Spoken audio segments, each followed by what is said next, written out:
Correct. Going to get caught up in the baby cage. Here's going to be a three-man shockwave in the backlight. Oh, the big face breaker. That's going to be a showstopper right there.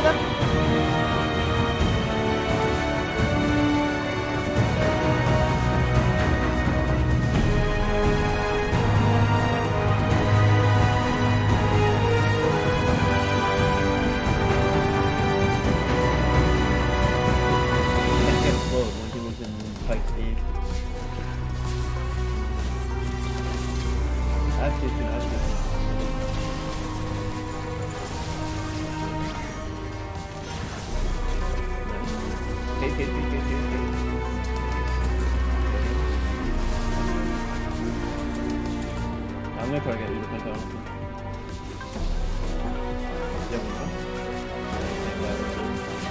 Get dog. There you go. I mean, I have one flash.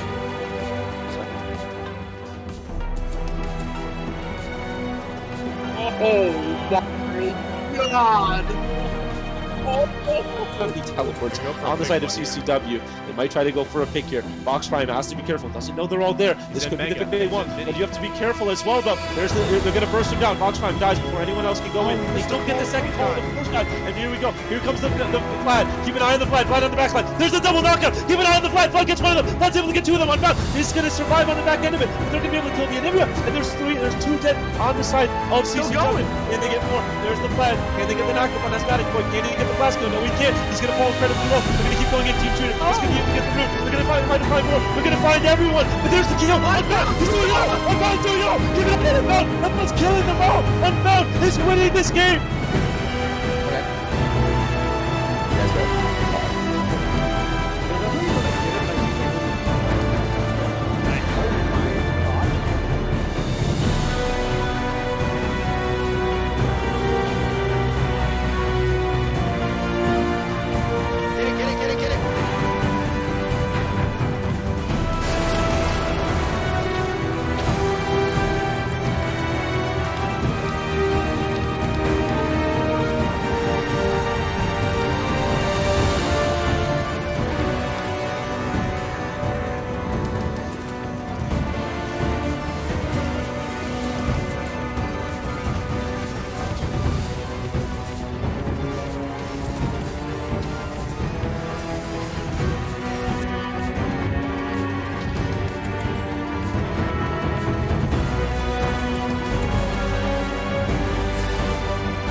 Welcome back, everyone, to Risen Esports League of Legends Draft League here. We're in the draft section, as I just stated. Spooky Mars here alongside the fabulous Myopia. We're going to be bringing you all the action in this great game tonight. At the bottom of your screen is Baboon Platoon against Stephen Hawking's Dance Club. Myopia, I think if we're going to see sparks fly, it's going to be on the dance floor, right? Hell yeah. I'm looking forward to seeing it. Some great gameplay from these two teams. Yeah, I think this is going to be a very, very interesting game. We're only in the second week of the draft league, right? And I always think that the drafts are a little bit more interesting sometimes at the start of the season than the pre-made divisions. That's because you don't always know who you're going to team with in these draft leagues, so you might not have quite as much synergy built up. Do you think we might see some rockier starts from these two teams so early in the season? Well, it's definitely possible. You definitely need time to develop that synergy between you, develop the comps that you like to play together and what sorts of strategies you like to go for. It can be difficult to work that out, but some teams may have it right off the bat if they like to play similar picks. So we'll have to see. For sure. It is always a question of how much synergy can you get right at the start. How many scrims can you get in? How much work can you put in those initial few days before that league really gets started? We'll see that soon enough. I want to talk to you a little bit more about these teams, a little bit more in depth. I know I looked into them. I know you've looked into them. Well, what catches my mind is like the 3 ADC mains that was on, I think it was Baboon Platoon. do you think that mass of bot lane ADC players will kind of cause any impact in this draft phase, or do you think we'll see some maybe bot lane oriented focus come game time? Well, it could allow for some interesting flex picks, like you used to see in previous seasons, like the Tristana or Lucian flex mid, for example, and you can flex a lot of those picks top as well. But we are getting into the draft here, so I guess we'll see um, if they do wind up banning out any of those interesting picks. And draft phase, always an exciting one. I mean, here's so early in the season, I would kind of expect to see just the meta bans being taken away, but Rel is actually the first one taken off the board there, so we are going to be Yeah. targeting some supports. How do you Hecarim, feel about very that powerful Rel mid. ban? It feels like it's targeted toward a specific player because you don't really see Rel pretty much at all outside of like people that are very into it, and even then there aren't many of them. Hecarim is the first ban for Baboon Platoon though. Very strong pick this patch. His changes in the last patch really helped him take off again in the meta. The quote-unquote changes, which everyone else just read as straight buffs to this character. It almost feels like you have to ban him if you're not on the blue side. If you're not first pick, you just don't let this Hecarim through. And apparently the feeling We got same with this Olaf as well. We got two more quick bans. The Swain ban might be an indicator that Stephen Hawking's Dance Club is looking to play some sort of lower range all-in comp because Swain can counter those quite well. The Olaf ban, I would guess, is more of a targeted ban toward top lane because that's where that pick is typically strongest. Maokai, another champion that benefited greatly from last patch. And then I can't Braum believe they done it. is I another can't interesting believe ban.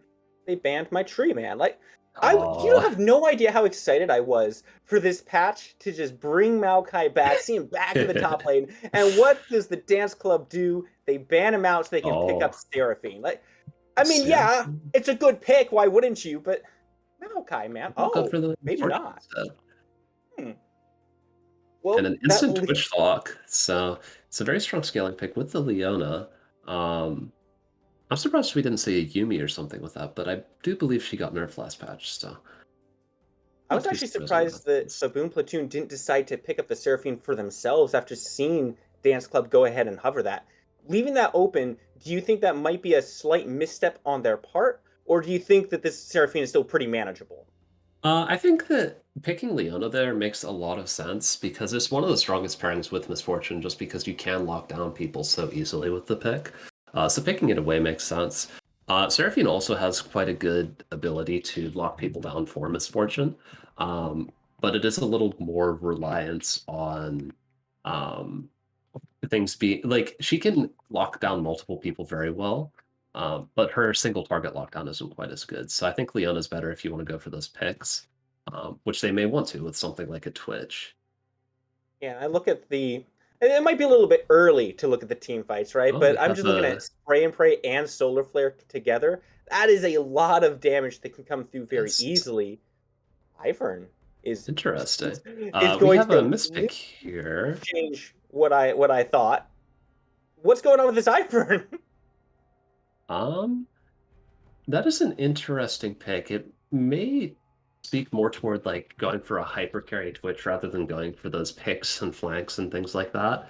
Um, which is a way you can play him. He does a lot of DPS, but his burst is definitely found as well. Kale and Ornn bans. The Kale, I would guess, is a targeted ban, and then Ornn is just a generally safe, strong pick, so I'm not too surprised to see that banned.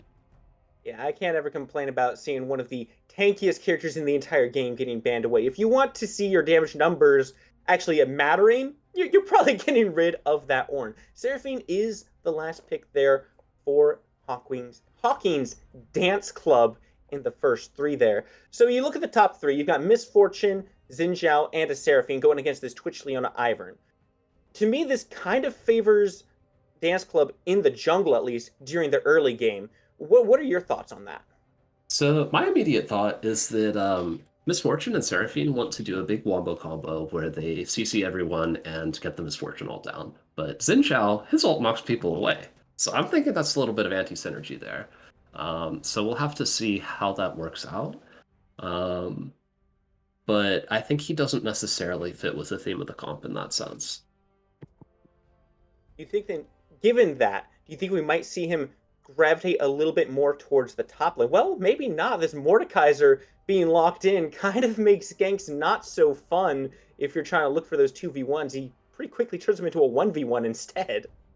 I wonder what we'll see to counter this. The Olaf ban may have been targeted toward that, and the Kale ban as well, actually. They're both very good picks into the Mordekaiser, so I think they banned around that, planning for it. The set, I think, is mostly a skill matchup from what I remember. Um, either of them can, both of them are strong in those long trades. If Set gets a good W off, he can really chunk the Mordekaiser. Oh yeah. But that Mordekaiser passive will burn him down. Yeah, Set W is probably one of my least favorite abilities in the top lane. Probably only matched by my dislike of Darius's entire kit. So That's he's fair. definitely got that going for him. Victor's going to be our Victor last mid lane pick there pick. for the dance club. And you know what? I I feel like this almost makes sense, but at the same time it doesn't, right? You're the dance club, and Victor can put the dance floor down. It's very flashy, but it That's also true. stops people from moving. So it seems like a little bit of anti-synergy to me. They're just doing like a still dance there, you know? Oh, okay. It What is that? happens. What's a I still don't dance? know. I don't know too much about dancing, honestly, but standing completely still can be a dance if you believe in yourself. It looks like a Talia pick to counter the Victor. Um, I don't really know how that matchup goes, honestly. They are both very strong late game, of course. Um, Victor stronger on the burst, Talia very strong in DPS, but she also can do a lot of burst with her full combo there. Um, I would say Victor has an advantage early, probably, just because he's very potent in short trades with his Q. Um, and Xin Zhao does have the potential to snowball any of these lanes, really. I think he's going to have a lot more gank pressure than the Ivern um, in the early stages of the game. So That leaves me to wonder, where do we see the Xin Zhao target? Because if you look towards the mid lane, right, you're looking at Talia, and she can easily throw out that rock field. And if you try dashing in on that, that's a big burst of damage. You're knocked away, and Xin Zhao's not really getting that distance that he wanted. So maybe he's looking at this top lane. But we already talked about that, right? Mordekaiser's ultimate just takes him into the death realm and says, no, you're not getting the numbers advantage, which then just leaves this bot lane, right? But you already talked about the anti-synergy between Xin Zhao and this duo lane he has, and Leona's ability to peel might cause problems. So where does this Xin Zhao look to find the best chances for success? well, you have to consider the early game, the Mordekaiser is a pretty good target just because that is a bit of a volatile lane, and I think he really does want to get that set ahead. And then early game as well, he really doesn't have that anti-synergy with Misfortune because he won't have his ult yet. Even like more toward mid game in the smaller fights, it's not going to be as bad because he's probably only going to be knocking back one person at most, and he'll be able to CC the other person. Maybe he won't knock back anyone even. But I think he can play around it quite a bit before team fights. So I think he does have options there. Um, it's just in those late game team fights, if they're clumped, then his ult does have some anti-synergy there. Well, let's flip the script a little bit, right? We've talked about the dance club and what options they have available to them. But looking over here at the Baboon Platoon, this Twitch so powerful in the late game. Combined with this Ivern and this Leona, what do you think the game plan here is for the Platoon? So late game, I would like to see a lot of sidelining for Mordekaiser and looking for picks with Twitch. Misfortune, Victor, and Seraphine are all very immobile. So if Leona or Ivern manage to land any CC on them, or even the Talia W, there's a good chance they just get one shot. So if they can gain numbers advantages from that and transfer those into objectives, I think they could do a lot there. They may not. I mean, even in a straight up 5v5, I think they have enough power that if they play well, they can definitely win it. But Stephen Hawking's Dance Club does have those big AoE ults to potentially stop that. The nice thing about Leona, though, is that she can stop that MF ult quite easily. So even if they get the Wombo combo, it might not be enough. So I think there's a lot of outplay potential for both teams, and we'll have to see how it goes. Bullet time, definitely maybe not the most appealing ability in this game right now, looking at all the ways that can be canceled. I'm pretty sure if Mordekaiser decides to alter, does that cancel it as well? I know it would just transfer the ult into the new realm, but does it stop the ultimate as well? I'm fairly certain it does, because I think it does count. Or like it. Yeah, Man, that it would be should. I think it very interrupts unlucky. channels.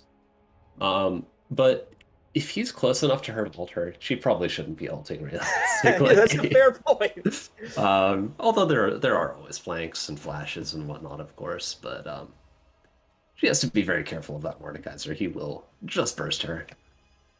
Speaking of flanks, I mean, you look at the squad the Baboon Platoon has, and it's very in your face, right? And most of the times, they don't have a true assassin coming out from that jungle. Ivern's a little bit more of a team player, really. Whereas Dance Club, they have this Zinjao. He can find those flanks and get some really good flanks on them, come out from unexpected places and insta-burst someone.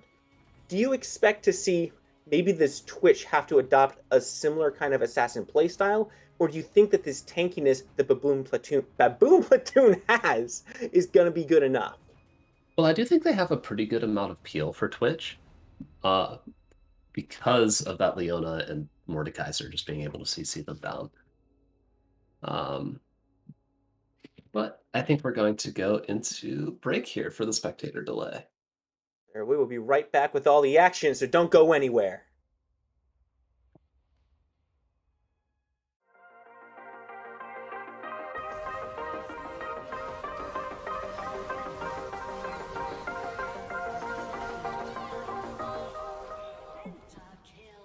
Like, you know where, like, the cleavage is? Where, like, the boobs touch? Or supposed to touch? No, I've never touched a woman. Cat Everfrost used knockdown fight hit. There goes a 5-man shield there. Berserk's going to get caught up in the baby cage. Gets us going to be a 3-man shockwave in the backline with a big face breaker. That's going to be a showstopper right there. That's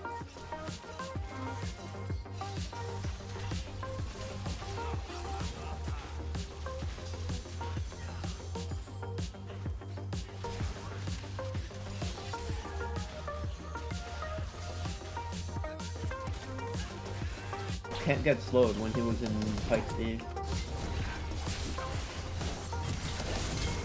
I have too soon, I have too soon.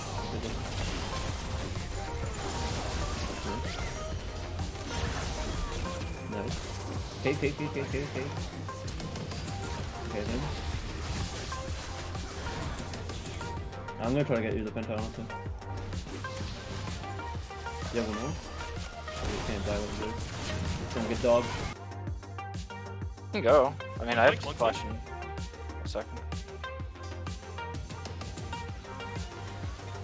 Oh my god! Have any teleports on the side of CCW. They might try to go for a pick here. Box Prime has to be careful. Doesn't know they're all there. This could be the pick they want, but you have to be careful as well, though. They're gonna burst him down. Box Prime dies before anyone else can go in. They don't get the second call of the force dive, and here we go. Here comes the Vlad. Keep an eye on the Vlad. Vlad on the back line. There's a double knockout. Keep an eye on the Vlad. Vlad gets one of them. Vlad's able to get two of them unbound. He's gonna survive on the back end of it, but they're gonna be able to kill the Anivia. And there's two dead on the side of CCW. Can they get more? There's the Vlad. Can they get the knockup on Asthmatic Boy? Can he get the blast kill? No, he can't. He's gonna fall incredibly low. They're gonna keep going in. Team Shooter is gonna be able to get the root. They're gonna try to find more. They're gonna find everyone. But there's the kill. Unbound. He's doing it all. Unbound is doing it all. Give it out. Unbound. Unbound's killing them all. Unbound is winning this game. Okay. That's good. They're definitely gonna get it, but I think we win this one, guys. nice. Oh my god.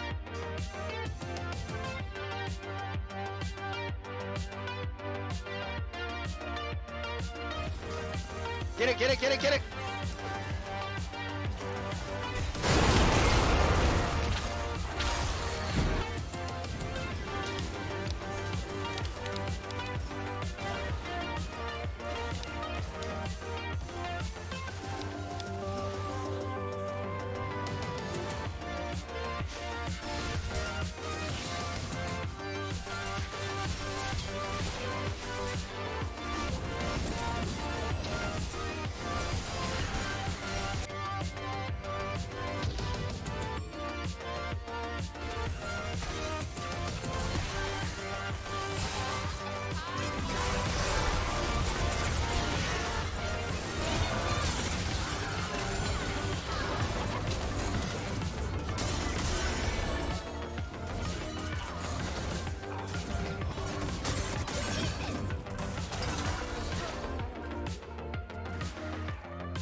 Like, you know where, like, the cleavage is? Where, like, the boobs touch? Or supposed to touch? No, I've never touched a woman. Cat Everfrost will use not gonna quite hit. There goes a 5-man shield there. First Rack's going to get caught up in the baby cage. That's going to be a 3-man shockwave in the backline with a big face breaker. That's going to be a showstopper right there. That's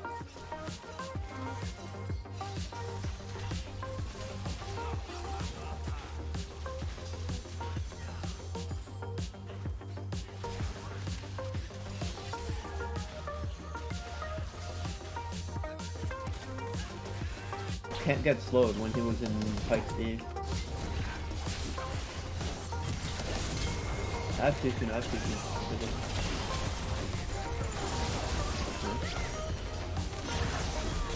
Nice. Okay.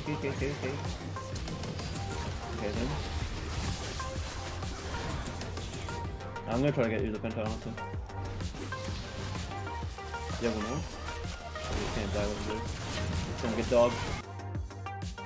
Can go. I mean, I have flash in a second.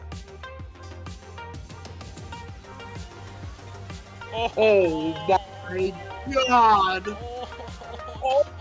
Have any teleports on the side of CCW. They might try to go for a pick here. Box Prime has to be careful. Doesn't know they're all there. This could be the pick they want, but you have to be careful as well, though. They're gonna burst him down. Box Prime dies before anyone else can go in. They don't get the second call of the force guard, and here we go. Here comes the Vlad. Keep an eye on the Vlad. Vlad on the back line. There's a double knockout. Keep an eye on the Vlad. Vlad gets one of them. Vlad's able to get two of them unbound. He's gonna survive on the back end of it, but they're gonna be able to kill the Anivia. And there's two dead on the side of CCW. Can they get more? There's the Vlad. Can they get the knockup on Asthmatic Boy? Can he get the blast kill? No, he can't. He's gonna fall incredibly low. They're gonna keep going in. Team Shooter is gonna be able to get the root. They're gonna try to find more. They're gonna find everyone. But there's the kill. Unbound. He's doing it all. Unbound is doing it all. Give it out. Unbound. Unbound's killing them all. Unbound is winning this game. Okay. That's good. They're definitely gonna get it, but I think we win this one, guys. nice. Oh my god.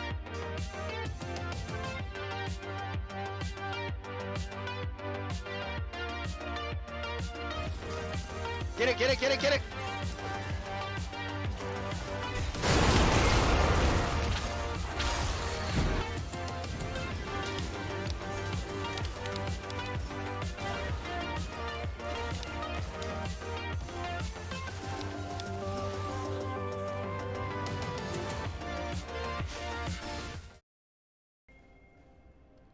And we are back, ladies and gentlemen. I told you not to go anywhere, and I sure hope you listened, because we're getting right into the action here today. Just a reminder, it's still spooky, and I'm still joined by Myopia as we get into Stephen Hawking's Dance Club versus Baboon Platoon for the second match of this draft division league.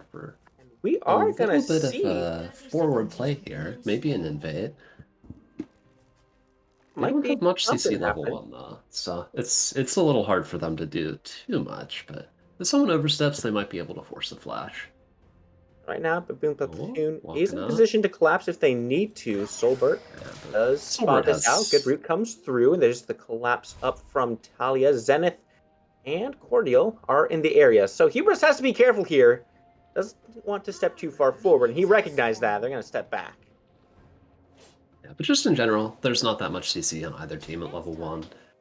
I mean, other than maybe Serafini. Seti's not... I mean, it's alright to start level 1. Actually, maybe that is what you start these days. I don't remember, honestly. I think the main CC coming out from that one was pretty much just the Ivern root, and I think that was enough to dissuade them. So not going to see any sparks fly just yet, which is... almost disappointing, because we were talking about seeing some sparks flying on the dance floor. But for now, both teams just kind of trying to settle into their groove. Take a look. Zenith is trying to be a little bit more careful. You mentioned this matchup in the mid lane slightly favoring Sloth EMP in the early game. And I think we can see some of that kind of showing in the positioning. Yeah, Victor at level 1 especially, his Q is a very good trading tool. It allows you to trade very positively into most laners, just because you get the shield and you get a decent amount of damage. If you do a short trade there, it's just very powerful. And we saw that to some extent, but he is actually losing out on health right now. But Talia actually used a potion, so that's why. And I think that's a good play from Zenith as well. You know, it's good to know the strengths of your champion and how they play into this matchup. If you can't win the one-on-one short trades, you don't even look for them, right? You just go for that farm, try to push it under that tower so that Sloth will lose some of that golden experience himself. This early in the game, it's not going to be too valuable. There's not going to be too much of a difference, I should say. And in fact, you can see Sloth is actually the one with the higher CS score right now. So despite the push attempts, he's doing a good job of maintaining. He's just able to maintain a bit of pressure with that spot lane. Solbert making early rotation down there. But he's not going to commit to it. Just going to realize he stepped on a ward, back right off. Yeah, but you see that Xin he actually skipped 2 camps, and he's still behind in clear to Ivern. Ivern only skipped 1 camp, so that's... I mean, Ivern does have I think he has a relatively fast clear just because of that passive. We'll set going to the trade here. Oh, good pull there from Cordial. Puts Hubris back behind him. He's able to just walk away from that one. That's knowing your champion right there, folks. That's knowing exactly how that interaction works. Smart play from Cordial. But yeah, I agree. I think it is just the Solbert passive right now, helping out, just being able to clear this camp faster. But he's going to come back. Root comes out onto Reximus. The stun does connect from Stump. They're looking for the damage, and Twitch gets a first blood to Technology. Nice play, good execution right there. So really good to see the Twitch getting ahead early, because I think if he does get ahead, he has so much power. Is that going in a little bit on Mordekaiser? So, man, we remember how we talked about knowing the champion and knowing how that interaction works? Yes. I think that one did not go in favor of Cordial. Just pulled him a little too close there and perfectly set up Hubert's stun for him. Might see a little bit of aggression here. The dive is on. Night Train wants to engage under the tower. Knockup comes through. Hubris finds the stun, and that's going to be all she wrote under that tier 1 tower. 1-1 now is the game state. Neither team able to find a lead just yet. Cordial loses so much for that, though. He loses like 2.5, 3 waves. He loses... I didn't see whether Hubris got the full plate or not. Oh, another attempt in mid lane here, though. Maybe in some trouble. Early rotation, but it's not going to result in a kill. Just half the life bar of Sloth EMP going down to the combination of Tree Stump and Zenith. But he's got the pots there. He's going to sustain up a little bit. Technology is also here already. He's in stealth. He's looking for reveal. Slow is good. Damage is better. Can he find it? The expunge doesn't come through, and that means Sloth gets to live. A flash out to dodge the Talia W is quite nice. But right now you see that Mordekaiser's at a level disadvantage and a massive farm disadvantage because of that crash they got with the dive. So it's going to be very hard for him to play the game here. Is currently on level, but the items are going to be the bigger problem there. Merc Tread's online for Hubris, so Cordial not going to be doing quite as much damage. Any CC that comes through from these future ganks will just be that little bit less effective. Do you think that this top lane is still worth looking at for Solberg? Do you think they can still make a winning play up here? Boy, they're gonna look for it here. Huber's taking the trade. The shield comes through, and it's just so much extra health on top. He finds himself a second kill solo this time. Huge haymaker. Yeah, I think you just can't fight that ever as Cordial there. A summoner has reconnected. But Cordial, he's behind in levels. He's behind in items. It's just so dangerous to ever fight that there. You have to play safe until 6 when you can maybe get something with your ult. But even then, if that's ahead of you, he doesn't tend to lose those advantages too easily. Definitely not. And now you're starting to see that advantage really come through in the levels as well. Hubris, now level 6, has the ultimate online. Cordial cannot say the same. And in the spot lane, we're still seeing a little bit of skirmishing, right? Not too much commitments just yet. That's the thing, right? Baboon Platoon has this Leona. Tree Stump has shown aggression throughout the game. When they want to fight, you're gonna know it because they will be full committing. Problem is, they're also pushing this wave in.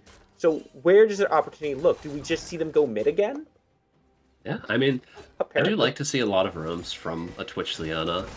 They're both very strong at making those plays happen, but we're just gonna see a dragon come through here, it looks like. It's going to be very hard for Stephen Hawking's Dance Club to contest this just because of the wave states.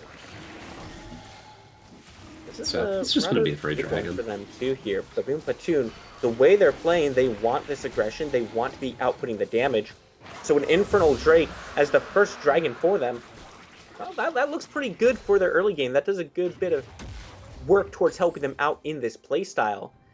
But now, my question for you, Myopia, is how does that play into this top lane interaction, right? Because Cordial is shoving the wave. That's just how this is going. He's forcing it in, and that's putting him in a dangerous position. Do you think that this will be counterproductive?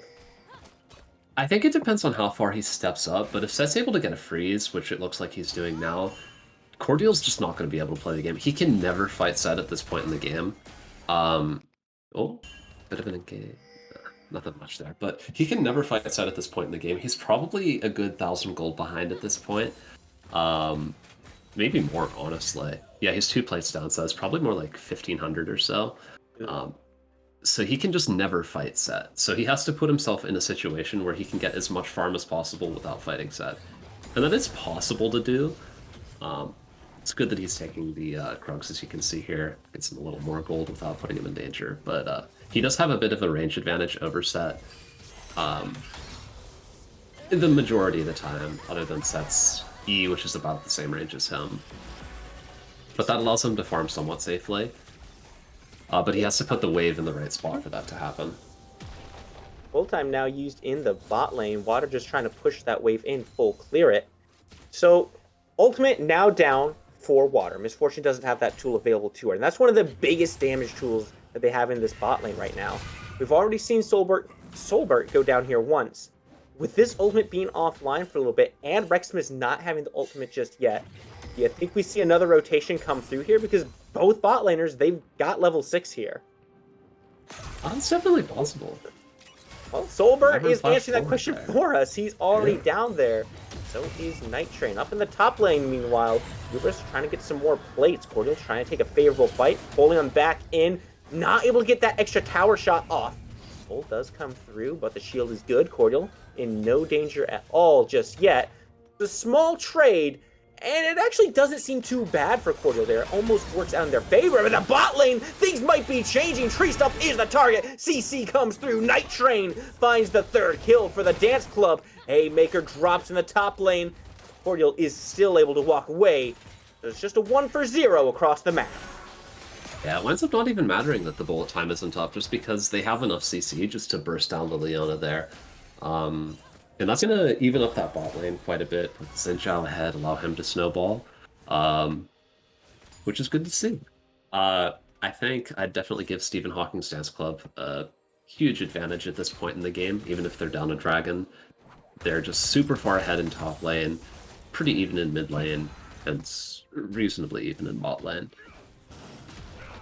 Now, one thing that does draw my eye here, Myopia, is I look at these builds, and I specifically look at these junglers, right? Because that's where we're going to see some of this snowball effect happen.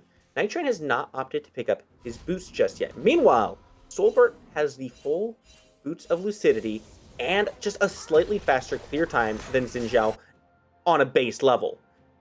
Do you think that we might start to see the snowball maybe not accrue quite as quickly as it could because he's not able to get to these camps quite as quickly as Solbert? I think what you're losing out on that boot speed, you're sort of making up for in the combat power that an early, looks like it'll be Gore Drinker, will provide. Because if he's able to, with Set, be an unkillable raid boss frontline, then it's going to be so hard for them to ever really get to the misfortune that is killing them all with her there. For sure, but we are going to see Solbert take some aggressive positioning. Keep an eye on that bottom side. Tree Stump also in the area. Rexmas is the target. See, the blade does connect. The stun is good. Daze is here, but so is the bullet time. Rexmas does finally fall to the ignite. And now the chase is on. Water is the target, but they're not able to get to him before he flows right back under that tier 1. Daisy is here, though. Does take a tower shot. Might be an engagement under this tier 1, but it doesn't look like they're ready to commit to it. That was a great flank from Tree Stump there. I give him a lot of credit. Him or her, I should say. A lot of credit for the kill there. They're just in the right place at the right time to help on Solbert. And it was a good bait from Solbert as well. for sure. Excellent positioning from both ends of that fight.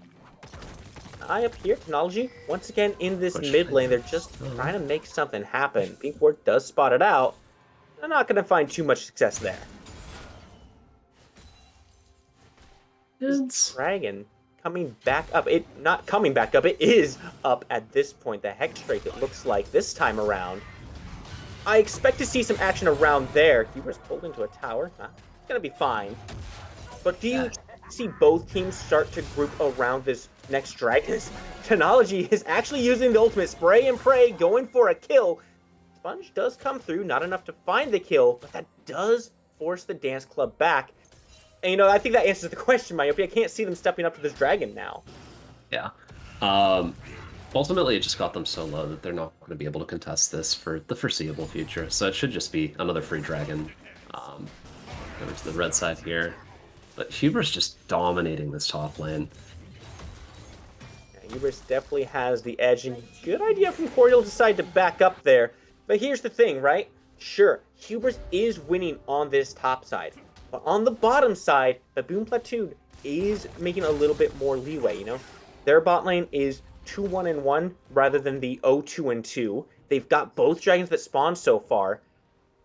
And with Twitch being the ranged death machine that he can be in the late game, and Leona having so much CC, do you think Hubris has enough of an edge to turn these teamfights in their favor when he starts rotating? Right now, my intuition would say yes, just because of how far ahead he is. It's just such a huge lead he has right now. He's already in his first item. The thing about the misfortune that Water's playing right now is that he's not the one that's far behind. He's already got his first item. He's got a good amount of gold and farm. He's still going to be very useful, whereas Mordekaiser is going to be completely useless. He's building tank at this point, so he's not going to do damage, and he's going to be marginally tanky. So I think right now, with the difference in top laners being a lot larger in my based on gold here, I would favor Stephen Hawking's Dance Club. But if the Twitch is able to snowball his lead and carry those team fights, then yeah, we could see them pulling ahead here. Well, the Rift Herald gets dropped in the bot lane, and that is goodbye Tier 1 tower down there. So, what was potentially a winning lane for Baboon Platoon has now kind of shifted the other way. Dance Club has taken that tower. They get the gold to themselves first there, and it opens up their bot lane to make a couple more rotations, and maybe a Baboon Platoon is able to. Twitch has to stay down there. Technology has to clear those waves, make sure he doesn't lose too much to this Tier 2 tower. So, it's starting to look more and more in favor of the Dance Club. There's only 5 kills right now, but look at the lead here, Myopia. Is about almost 4,000 in favor of the Dance Club. Yeah, the one thing you do have to consider, though, is that Baboon Platoon is stacking those dragons right now, though, and they've got 2 very powerful combat stat dragons that both directly help Twitch. Right. So we could, if they are able to stack up to an early Mountain Soul, we could definitely see them just pull ahead and win off that. A trade going on here in mid lane. And if getting hit with the ultimate there, it is able to walk away, but Tree Stump is now in the area as well. Tries to focus Night Train. Oh, the Encore does not connect! And that means all of Baboon Platoon is able to walk away from that one, feeling A-okay. Deny, though, Cordial is in the area. I don't know about this rotation from Cordial, though. I mean, he's already so far down. There's nothing he can do here. Is he just losing out on farm? Well, it does look like Set is pushing the wave in, I believe. So he's not going to lose out on too much there. He's going to make it back up to that top lane A-okay. Going to be able to clear those out. Zenith, for his part, he's going to have to go back to base and reset after that one. The good news is, Dance Club, well, the good news for Baboon Platoon, we should say. Dance Club now down 2 ultimate abilities. So, if they do want to look for a team fight, if the Platoon wants to start something up, they may still have an advantage in this smaller window. With or without Cordial, they have that ability. Now, you mentioned that Cordial will be a little bit less effective as this game goes on because of how behind he is. Is there still value in just finding a priority target and saying, okay, you're not in this fight anymore, into the death realm you go, and then just trying to live that for as long as possible? Oh yeah, absolutely, and I think that's what he's trying to do with the tank build there. If he can ult that Zinjao out of a dragon fight, for example, and take that smite away, there's huge value in that. But ultimately, I think a lot of the high-value targets he's going to get here are either backline targets, which he can't really get on top of, or the set, which it pretty much instantly kills him in Death Realm at this point. So I think it's going to be hard for him to find those good Death Realms. Bullet time coming out there. Tree Stump gets stuck in the middle of all of it, but Daisy is here to help out. Technology taking a bunch of damage as well, and Sloth EMP has found the first kill. Tree Stump goes down, but it's returned by Technology, taking out the jungler. Now Huber's trying to lead the charge, and he is on top of Ivern. He wants some more, but Solbert's able to get under the tier 2 tower. Hubris has maybe stepped up too far. His hubris has outdone him, and he has to walk away with no kills. Technology, though, still in an awkward spot around that dragon. Keep an eye out there. He's a low health bar, and there are 2 members he does not want to be around right next to him. The thing about that fight is that No way. Stephen Hawking's Dance Club wound up targeting the Leona out there, and while they do win this dragon anyway, because the health bars wound up being lower on Baboon Platoon in the end. Ooh, we're seeing a little bit of damage going on here. Nothing too much though. Is able to get that dragon nice and clean. I don't know, Baboon Platoon though, they show that they want more. Technology still in the area. He's still lurking here. He wants the kill. Sloth goes down. Killing spree for the ADC. Rex missed the next target, but Night Train has started a fight of his own. Found himself a pick. But that's not going to stop Technology. Double kill for the Rap King himself. Yeah, now that Twitch is getting to that point where he can snowball his lead and start one-shotting people. But yeah, that was a great Talia ult that we saw there to cut everything off. And just great team fighting in general from Baboon Platoon there. I can't believe the Technology got away with that, right? He stuck around with such a low health bar for so very long. I thought for sure Dance Club just turns on him, kills him, takes him out, gets the dragon for themselves. But no, that was not the case. Do you think that's a misstep on their part? Or do you think just ignoring Technology at that point was the correct decision that just didn't quite work out? I think it is a little bit difficult to engage on him without the Zinjao, because Set, I mean, you can run at him, but you're not really going to do that much doing that. Seraphine, if you hit the E, or the ult on him, yeah, you can definitely kill him, but it's a little unreliable. Like, they just don't have a reliable way to get on him without the Zinjao, so I think that's why you saw that there mostly. He was also in stealth a lot of that time, which helped out a lot in staying safe, of course, so I think it's just a little difficult to go in there without heavier engage on the side of Stephen Hawking's Dance Club. So do you think Hubris himself can offer enough pressure by just walking at Technology? Like, does that find value if he just decides, you don't get to be here, I'm going to walk at you? Well, actually, Technology is the one doing the walking right now. Bullet time comes out, but it doesn't find a lot of value. Beautiful step from Technology to avoid the jab from Night Train. Wind becomes lightning, but not this time. But with what we were talking about before, I think in that instance there would have been some value in the set walking forward, but generally speaking, he's got that Blade of the Ruined King first, so he's going to have less tankiness in the team fights as compared to like a Gore Drinker set, for example. So he has to play it a little safer. He's much stronger in the split push with that build, or focusing down one target that he can get onto, than he would be with a more team fight focused build. So especially now that his lead is not closing up per se, but he's less strong relative to Baboon Platoon than he was. It's difficult for him in teamfights, I think. He has to play them well to be able to do that much against Twitch. Yeah, I gotta say, kudos to Cordial right now. He took a couple early spills, but after those, he's not fallen once. I might be casters cursing him right now, but he decides to step away. 76 CS down. But you take a look at these levels, and he's not that far off in XP. He's done a really good job of positioning himself so he's still able to soak up the XP from these minions. Yeah, I think the tank build's helping him out a lot too, honestly. Like, it's just mitigating the losses so much by making it harder for Set to kill him. Freestomp getting a bit collapsed. Oh, okay, technology. That is not Or where you technology charmed in, and he's got nowhere to go. Shutdown comes through. Water finally comes through these pipes and washes that rat out. Yeah, and the gold is on the Misfortune as well. That's going to help her out a lot. It'll probably finish out her second item. But And definitely wants to get that second item online. Twitch already has some online. Hubris flashes forward, double stun comes through, and he pushes Tree Stump back onto that tier 1 tower. The true damage comes through, and it's not Hubris if you can follow up on it. yeah, that's the sort of setting gauge that really does make it look like he doesn't just run at you. It just got great CC there. Played it really well. Beautiful synergy coming out from the dance club. And I mean, I guess that's something we should expect, right? The dance club should have their choreography down. They should know what moves they want to do and when in relation to each other. And so far, I think we've been seeing bits and pieces of that. But this gold lead, Myopia, that's just growing and growing in their favor so far. Yeah, and now it's split a lot more evenly between the members, I believe. Because we have seen Misfortune get that big shutdown. Zin's just been getting kills. Victor just farming up casually. Oh. Seen a little bit of action.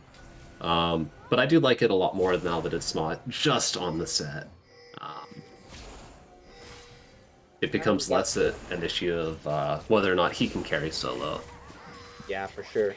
Now Mountain Drake is on the map, but we see both teams are in the area. Neither wants to give this one up without a fight. They want this Drake here, Myopia. And can you really blame them? Stacking Earth Drake can be so relevant for these fights, and Water actually is going to start it up right now. Huber's trying to zone out Technology and Tree Stump. Technology can't get them in there. He's in the stealth. They might have just found the opportunity, though.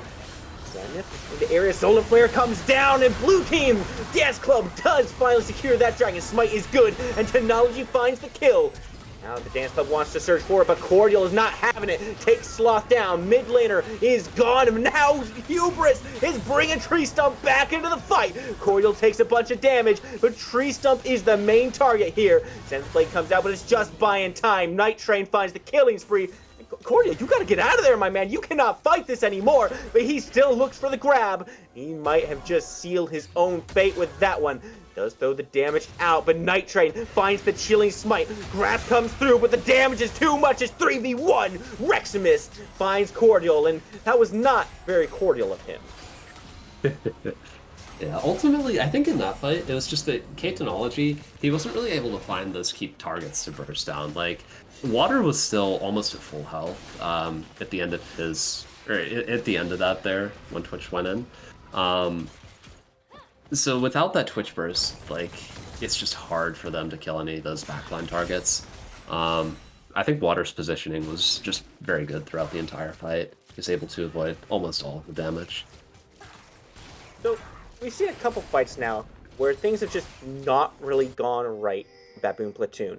And for me, it feels partly the Technology's positioning just isn't quite there. It's a little bit maybe too aggressive. I mean, we saw him stealth in, walk straight at the dragon, and maybe he didn't know that Water was already on, right? Maybe he doesn't realize that that Misfortune is already there in position to DPS.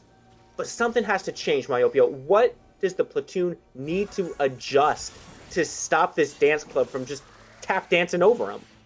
Ultimately, I think they just need to get a pick before these fights. Like, if they look to just do that big straight-up 5v5, they're going to lose almost all of the time based on the comps, especially with that disadvantage in gold that they have right now. So if they can pick, for example, the Seraphine perhaps, or perhaps not, then they can maybe get that advantage they need to win these fights. But even then, if they get one pick, it has to be on a key target with how far down they are right now, I think. They killed the Victor in that last fight, but he's not the one pumping out the damage right now. So it's not as much, it's not that much value if you commit everything just for him. So, they need to find the pick. My mind then turns toward Technology and Zenith in particular. This Talia ult and the ability to just separate a fight and cut someone off from their team, I think could be critical. I'll get back to you on that one because I've seen this red buff invade come through. Solbert has to flash away, trying to get some distance. Night Train, he's still feeling pretty comfortable. Does land the wind becomes lightning. Not looking for the dash, though. Be the end of that skirmish up there. Still a couple of responses from this bot lane, but I think we've seen pretty much the end of that fight. So back to the question, does Zenith just look to ult someone off? And, well, maybe not back to the question, because Tree Stump wants him, and there is the Talia ult, but he's locked him into a corner. Zenith can't go anywhere, and now Hubris is the one in charge of this fight. Pulls Tree Stump back in. Zenith gets hit by that one, but Baboon has found the spray and pray. The heal comes out. Big shield onto 10 knowledge, and he's still somehow alive. Baboon Platoon could still get out of this fight with their pick, but Cordial is taking so much damage. The shield comes up, pulled back in. Technology, though, finds another kill in this one. Sloth goes down, but Hubris is on a rampage, but the shutdown rolls on through. Night Train will roll no longer. This train is shut down, and that means Baboon Platoon gets this tier 1 tower, and finally a fight going their way. Finally, their first tower of the game, actually. Oh, yeah. Technology got a lot of gold there. So we'll probably see him finish up his rune on Strike-In, I'd imagine. And just be able to put out even more DPS there. I was actually lagging immensely during that entire fight, so it was a little hard for me to tell some of the things that were going on there. But it was a very close fight. A lot of low health bars. I'll tell you the highlight for me of that fight was absolutely Zenith Talia ulting through the mid lane and walling Dance Club into their tier 1 tower and himself against the tree line. Like, Zenith just could not go anywhere, and somehow he survived. Always good to see stuff like that, but it looks like we're going to see another fight for Dragon here. Teams in position. Stephen Hawkins Dance Club in a bit of a choke point here. There's the potential for them to just get bursted down a bit through there. Baboon is going to start this up. DPS out from Technologies. Put it onto this Drake. It's about 3/4 health right now. Oh, good ultimate comes out from Zenith. That's going to stop them, but the bullet time is here. Then in goes Tree Stump to cancel it on out, but pull back in. Hubris finds the ulti. Big stun. Hit 3 members, and the Haymaker comes through. What? The killing spree, but is it enough? The Floods have turned, and Technology finds himself the kill. Stolen away, though, is the Drake. I cannot believe Night Train gets away with that. 3 Mountain Drakes now to the name of Dance Club and Baboon Platoon. Sure, you got the kills, but you didn't get the objective. Yeah, I was actually really surprised that Baboon Platoon won there. Like, that set engage was just incredible, honestly. Oh, yeah. But ultimately, they just weren't able to get enough damage on K-Technology. Like, if he is alive, they can always win these team fights. And he has something in front of him, I should say. Well, now this could be big, but they've been spotted out. They've got 3 members and Daisy. Baron is under half health, about a quarter left. Hubris in the area, but here's Talia. Zenith does manage to zone him away, and the Baboon Platoon pick up this Baron Nasher for themselves. Drake for Baron, I think you can take it. Yeah, you take that any day of the week, unless it's Soul, perhaps. But yeah. Sometimes you will. But yeah, it was just it was very hard for Stephen Hawking's Dance Club to do much there. Like, they didn't have all that much information on it because of those Ivern bushes, and they just didn't have enough people there to contest it. So, not much they can do there. Yeah, this is an overlooked ability, I feel, right? You mean, and you look at Ivern's kit, and you're like, what? He puts a bush down? What am I gonna do with that, guys? Thanks for... Where's my damage? But you saw the use for it there. Right there is just blocking off all the information. It really does just work better in a competitive environment where you're all in communication with each other. And it's just beautiful to see that. However, it is still 3 Mountain Drakes that Dance Club has, Myopia, so they're going to be a little bit tankier. Do you foresee this causing some issues for Baboon Platoon as this game goes on? Oh my goodness, maybe not! What tank? Maximus just got deleted! Twitch is big enough at this point that he does not care about any Mountain Drake stats. He just one-shots the squishies. So if he can find his way onto those squishy targets, I think there's always a possibility to win the fight for Baboon Platoon. Ultimately, what I think we need to see from Stephen Hawking's Dance Club to win one of these big fights is a good misfortune ult, because I think in the last couple of fights, they haven't been able to get off that full ult. Like, Leona stopped it, or they haven't really gotten many people in it. If we see a big misfortune ult, we can definitely still see Stephen Hawking's Dance Club win these fights. The set engages have been really great, so I would like to see them focus on ulting around that. Well, speaking of bullet time, there it is, but stunned out immediately, so that's not going to be finding too much value there. Maybe does come up and Hubris in the area, but they're not going to see too much more from that. I feel like a big part of Dance Club's engage so far has just been the counter engage, right? Either Cordial or Tree Stump will go in on one of those backliners, and Hubris is always just right there to say, hey, hey, hey, not over here, my friend. He just plays bouncer and takes him back to their team. Hey, hey, hey, not today. But yeah, I would like to see Misfortune or Water ulting after that counter engage rather than before. We're just gonna see him get one shot here. Oh my goodness, the exhaust does come through onto Technology, but he's still alive, he's still kicking, he's still spraying, he's still praying, and Night Train does not pray hard enough. Triple kill for Technology. Huber's trying to turn this one around, but a great stopwatch comes out there, and that means they just take any damage. Inhibitor goes down, Hubris should be following, and this time it truly was Hubris going into that one. 1v5 is just not going to work out. Baboon Platoon should be able to wrap this one up, take those towers down, put the Nexus in the dirt, and run it back for game number 2. Slapimp got a solo kill on the Zenith, but ultimately it doesn't matter. Losing that team fight just ends the game there.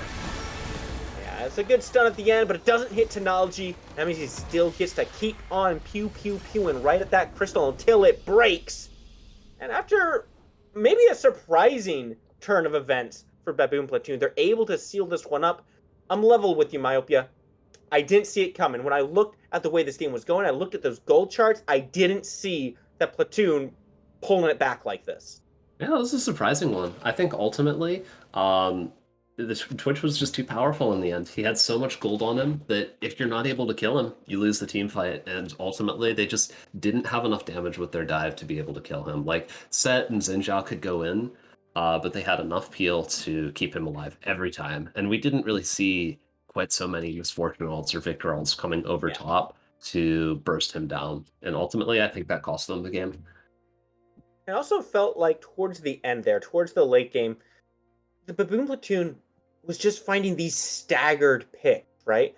Hawking's Dance Club weren't fully grouped up all the time, and I think it was really highlighted best that tier 3 tower, that inhibitor tower, where Technology is just able to say, okay, guys, I'm Twitch, I'm going to press my stealth button, and then I'm going to press my kill button, and we're going to see like 3 people just drop out of nowhere. And I feel like if the Dance Club is grouped up at that point in time, it doesn't happen that way. I mean, I think it's difficult even then. Like, they can not die at that point, but if you want them to group up, you kind of have to have Hubris there on the set, because he was very strong throughout the entire game. And if you have him there, then Baboon Platoon is just able to get the split push and gain more through that as well. I think it was just a bit of a lose-lose there in that sense. Lose indeed, because they both lost the fight and lost the game, so that does equal out to about 2 losses right there. Do you think we see this Twitch again in game number 2? I think there's a pretty good chance they ban it. It was a very early pick. I mean, it was picked after the Misfortune, so there may be some counter pick that Stephen Hawking's Dance Club have for it, but it was definitely the main carry there, and I would like to see it banned. Some things that might be good to see as well is some of those enabling picks. Like, I think the Ivern did work out pretty well for Solbert there. So just taking that away could be helpful as well. Because ultimately, even if you don't play Twitch, you could play another very hyper carry style ADC and have a very similar effect. Like if you play Cog Lulu, for example, with the Ivern, that might be even stronger, honestly. But I think a lot of that aggressive positioning that technology was doing is only possible on Twitch. So taking that away is definitely a good idea. I definitely think we'll see some adjustments come in that ban phase in game number 2. I'll be honest. Mike, I'm going to level with you again here. When I see Ivern locked in, I don't immediately think, oh man, this guy's going to be one of the key players. This guy's going to do it. And I guess casuals or something have ruined my perception because, oh boy, howdy, he was on it this game. I mean, we called it out a few times, but I really think that bush he set up around the Baron was really one of the tipping points for Baboon Platoon, because they just lost a fight at the end of it. Well, they didn't lose the fight, but they lost the objective. They got stole away. They got a couple kills. They weren't able to clean it up all the way, but they were able to come back from it so clean. The rebound was there, and that's the kind of mental energy you have to have in these sets. Yeah. Hopefully we'll be able to see Stephen Hawking's Dance Club have some of that energy too, and maybe take us to a game 3 here. But we'll see if they can. Question for the future here. We're going to kick it to a quick break. We'll be right back.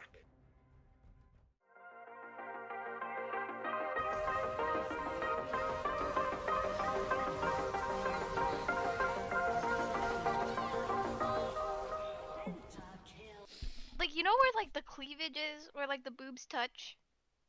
Or supposed to touch? No, I've never touched a woman. Cat Everfrost used not gonna quite hit. There goes a 5-man shield there. Rack's going to get caught up in the baby cage. That's going to be a 3-man shockwave in the backline with a big face breaker. That's going to be a showstopper right there. That's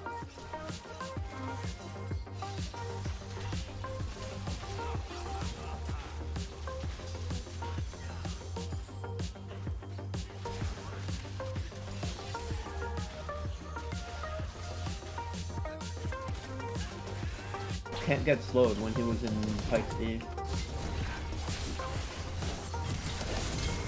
I have to. Nice.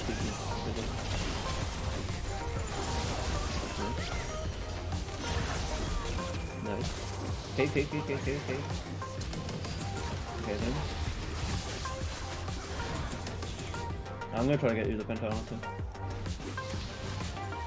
You never know. You can't die with him. It's gonna get dogged.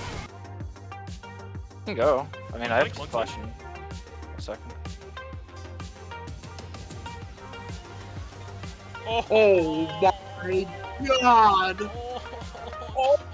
Have any teleports on the side of CCW. They might try to go for a pick here. Fox Prime has to be careful. Doesn't know they're all there. This could be the pick they want, but you have to be careful as well, though. They're gonna burst him down. Fox Prime dies before anyone else can go in. They don't get the second call of the force guy. And here we go. Here comes the Vlad. Keep an eye on the Vlad. Vlad on the back line. There's a double knockout. Keep an eye on the Vlad. Vlad gets one of them. Vlad's able to get 2 of them unbound. He's gonna survive on the back end of it, but they're gonna be able to kill the Anivia. And there's 2 dead on the side of CCW. Can they get more? There's the Vlad. Can they get the knockup on Asthmatic Boy? Can he get the blast kill? No, he can't. He's gonna fall incredibly low. They're gonna keep going in. Team Shooter is gonna be able to get the root. They're gonna try to find more. They're gonna find everyone. But there's the kill. Unbound. He's doing it all. Unbound is doing it all. Give it out. Unbound. Unbound's killing them all. Unbound is winning this game. Okay. Yes, go. They're definitely gonna get it, but I think we win the team fight. nice. Oh, maybe my they don't. God.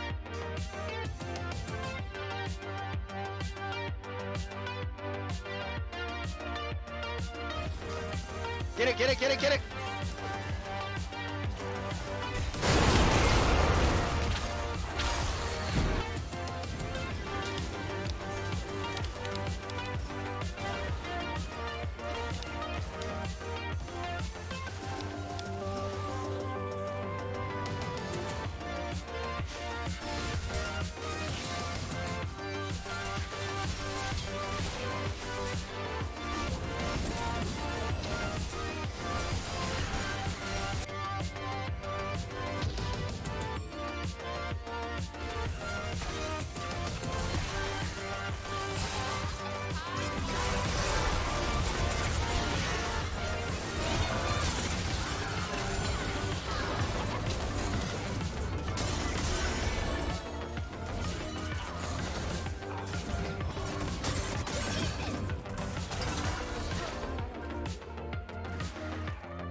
like the cleavages where like the boobs touch? Or supposed to touch? No, I've never touched a woman. Cat Everfrost used not gonna quite hit. There goes a 5-man shield there. Fred's Rack's going to get caught up in the baby cage. That's going to be a 3-man shockwave in the backline with a big face breaker. That's going to be a showstopper right there. That's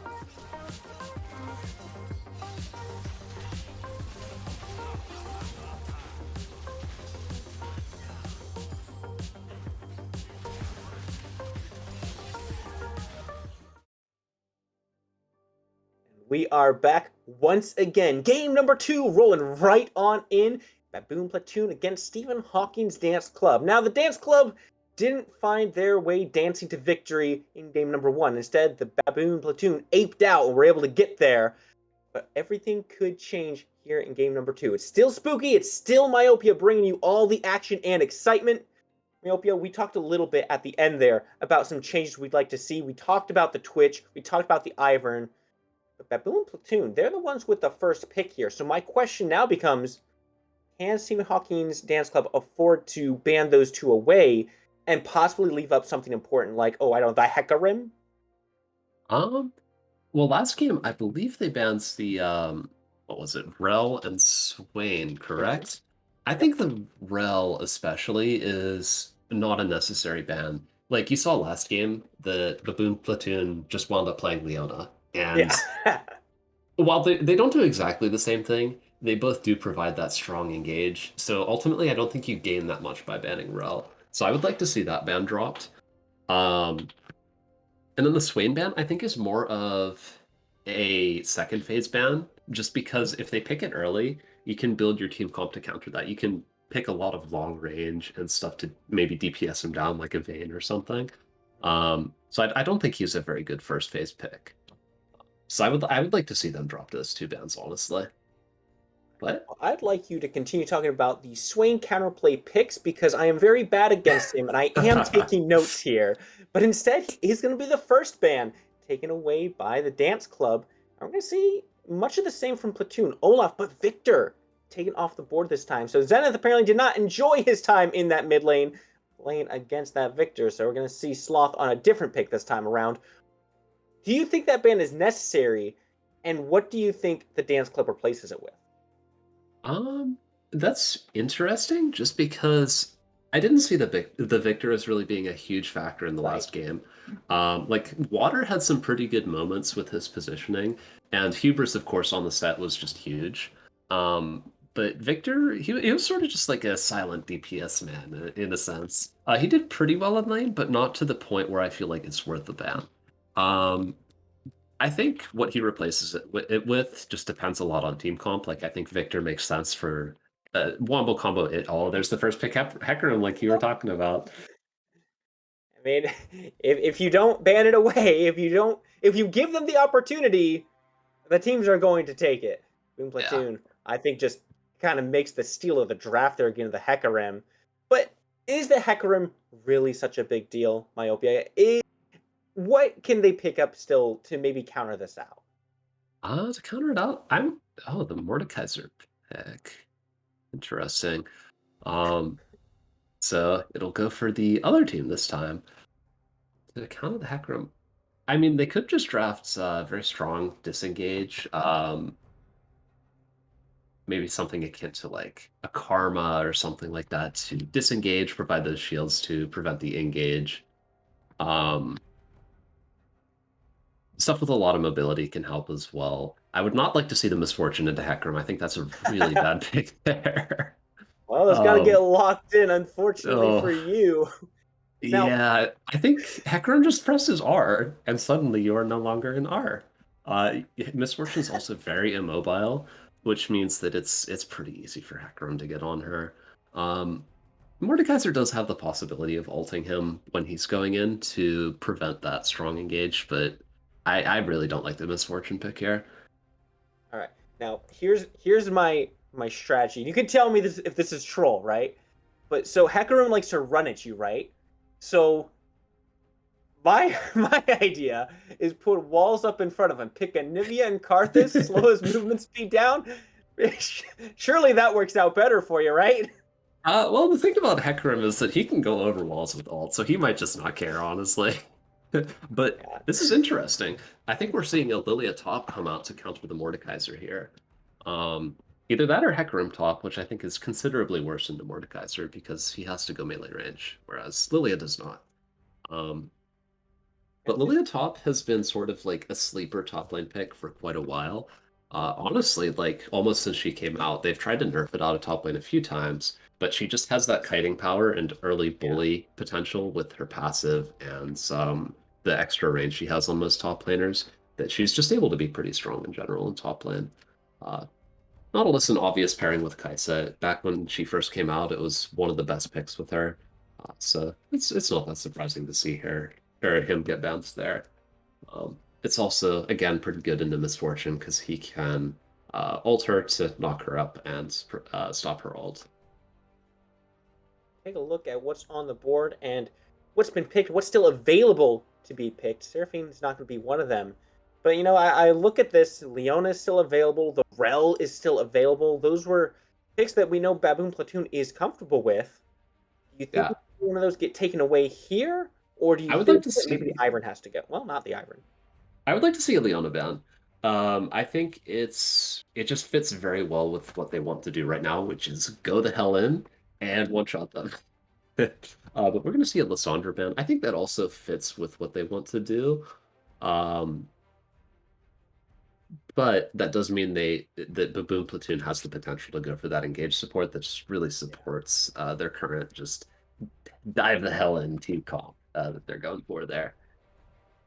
I'm not gonna lie. I'm always happy to see the tanky engage go in kind of supports. I those are my personal favorites to watch. Right? I know that the enchanters are a big deal right now, but personally, I just love seeing the beefy support say, "Hey, we're going it, we're fighting, and you're gonna sit there and you're gonna like it." That's why I like things like Alistair. I don't think we'll be seeing too much of that, but we are gonna see a The support pick Amumu? come out from Dance Club. You can see them kind of waffling on some of these picks available to them. See what they want to get into, but just looking at the draft they have already, what do you think would work best for them? I think Amumu makes a decent amount of sense with Misfortune, but honestly, the Renata pick I would have liked into the heavy dive. Yeah, Amumu does have a lot of power in setting up that Misfortune, which I think they were lacking a little bit last game. Um, so I think a lot of their power will depend on how good those Amumu ults are. One thing I didn't talk about before was the Akshan pick, which is interesting. We talked about what would replace the Victor pick there. yeah. Uh, it would be the Akshan. But a Taric pick coming in here, that will be very good at preventing those big Misfortune combos if he's able to get off the ult before the engage. Um, so we'll have Now, to see if he can do it in time. you mentioned Renata for the counter engagement, right? To push back this heavy dive folks that the platoon has right now.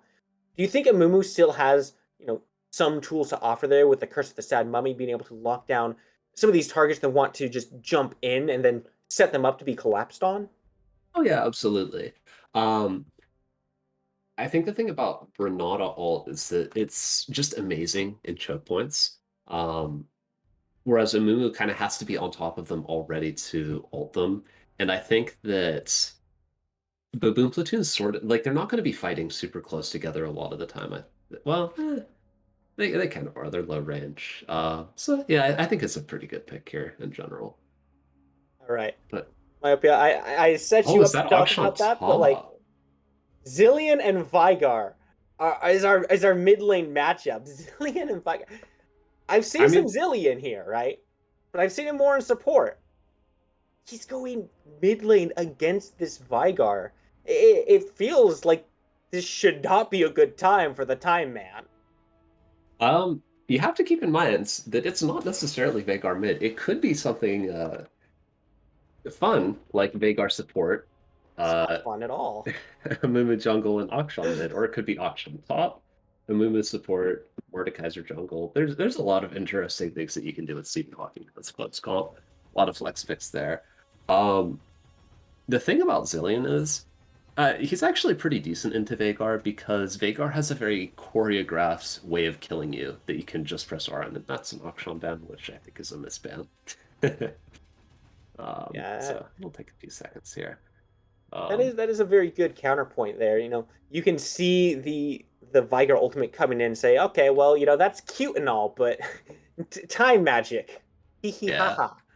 And the thing about Vigar early game as well is that he doesn't have good enough wave clear to really push Zillion into his turret, which is the way to make the Zillion lose a lot of farm in the mid lane a lot of the time. Um, the thing about Zillion in this game, though, is that with the misfortune, Zillion is best when he's able to ult the one big threat that's trying to burst someone down. But if you're Yeah. bursting 4 people down with the misfortune ultimate, you can only ult one. So it'll be interesting to see who he chooses there. I think it makes a lot of sense with the Hecarim because you can make him go even faster. Um, More power. Horsepower. And then they have a ton of defensive power with Tarek and Zillion as well. So ultimately, it will come down to how well they're able to actually deal that damage, I think. If Kai'Sa's really far behind, they may not have the DPS to wind up winning here. Now, one thing that kind of sticks out to me, do they have to win the initial burst? Because I look at this, and the safety and time that this Tarek ultimate can provide, and then you add on top of it the Zillion ultimate as well. It can just keep maybe this Hecarim alive for so very long and just put out such consistent sustained damage. I look over here at the dance club, they don't have a ton of sustain themselves, they don't have a ton of healing. You're probably looking at Mordekaiser is going to be the longest lasting person in these fights. If this Hecarim can get on top of these backliners, do you think the fight just ends combined with these two support ultimates? Yeah, I think if Hecarim's able to burst out Misfortune or Auction, the fight is probably over. Um, they just have very strong engage, and there aren't a ton of ways to deal with that with Stephen Hawking's Dance Club. But at the same time, Mordekaiser again can just ult the Hecarim out there with the Yeah. Death Realm, and potentially prevent that to some extent. So we'll see. We'll have to see how well he uses that in game here. It's looking like it's going to be a very, very interesting dance between these teams, and it's really going to be a game of how do we use our ultimates to best counteract what the other team is doing with their ultimates, right? Because you don't want to zillion ult someone and then just have Mordekaiser say, "Well, you're just not going to be in the fight anymore," and that zillion ult's just not going to do anything actually. And you also just don't want to pop the Terror ult and say, "Oh, Mordekaiser says your backliner doesn't matter anymore. You don't get this invulnerability." So it's going to be such an interesting dance to watch. I feel like. Yeah, the interesting thing about Mordekaiser with the backliners, though, we saw it last game a lot, where he wasn't really able to get on those backliners very much throughout the game. In this game, Baboon Platoon really doesn't have very long range, so it may be more possible for him to do so. But even if he does get in that Death Realm with like Kai'Sa, it's very possible for if Kai'Sa's ahead, she can win that 1v1, I think. Yeah. Um, Yeah. This Kai'Sa then is another thing that I think is worth talking about because game one we had technology on the Twitch, right? And he was making very aggressive plays. He was slipping in behind enemy lines, just getting in their faces and just blowing someone up. Kaisa can do sort of the same thing, but it needs a little bit more setup, right? She has to land one of those attacks first and then dive onto someone to get that huge shield. So on one hand, they still have this aggressive play style. The other hand, it's a little bit more predictable. Do you think that this extra predictability will end up being advantageous to Dance Club and being able to just stop the aggression? I think it's really hard to stop the Hecarim engage, honestly. Like, if the Hecarim's able to engage, of course, iTechnology can just go in. And I think I don't think Stephen Hawking's Dance Club has a ton of tools to deal with that. Because especially if they do that, it's going to split the fight a lot, where Zillion and Tarek are probably not going to be able to keep up with that. So you're not going to be able to get a good misfortune ult at that point, and that's going to lose out a lot of DPS there. So We've talked at length about what Baboon Platoon is trying to do with this team composition. They want to engage, they want to get in there, dive heavy, and they just want to disrupt these fights and just get the aggressive picks and roll on through. Dance Club, we know they want to set up for this Misfortune Ultimate, but they have so many tools going for them as well, right? They also have this Vigar cage, the Event Horizon, to try to lock some targets into an area. Do you think we'll see that combined with Curse of the Sad Mummy, or maybe used separately to just try to individually lock targets down? Oh, absolutely. It'll be a very powerful tool for helping set up that big Misfortune ult or a big Amumu ult as well. So I think how well he places those will determine, to a large extent, how well they're able to counter the engages and set up the plays themselves. One interesting thing that Stephen Hawking's Dance Club has going for them as well is that I think they have a good bit more side laning power in the Mordekaiser and Akshan, which will allow them to potentially get those leads that they need to win the team fights there. So I'm still interested to see whether it's Akshan top or not. I think it is probably better to Lilia than Mordekaiser is. I think it's very difficult for Mordekaiser to catch Lilia and ever really hit those initial spells to get in on top of her. Whereas Akshan has a much easier time because he has the extra range. So I would like to see that top lane, I think. Yeah, this team composition, it's a mystery to me, right? Because they have so much flex potential here.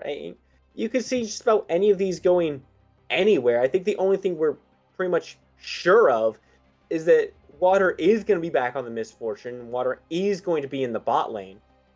Who is Water going to be with in the bot lane? Well, I don't know. Your guess is as good as mine. If you had to pick, though, if you had to just look at this, snap decision, who would you want it to be? Absolutely, Amumu. He just has the most setup easily for Misfortune. It's one of back when Amumu first got that those changes to make him have 2 Q casts. It was the standard pairing with Misfortune, like the absolute best support to pair with her. And he's been nerfed some since then, but it's still just such a good pick with her because of that setup. For sure. We'll be finding out for ourselves exactly what these teams look like in just a little bit here. Question now is, can Baboon Platoon take the momentum that they had at the end of game number 1 and use that to transition into a strong, aggressive early game here in game number 2? If they can do that, that seems to be the key from what I'm hearing here. Dance Club, they've got to dig their heels in. They've got to say no more. One game is enough, and they have to be able to answer back. So let's get into the game here pretty soon, and let's find out for ourselves exactly how this is going to play out. Myopia, I'm excited for it. How excited are you? I'm incredibly excited, Mars. I am ready. Well, if you are so excited, I'm going to have to let you down real quick here, because we are actually going to cut to a short break, and we will be right back with the game. See you then.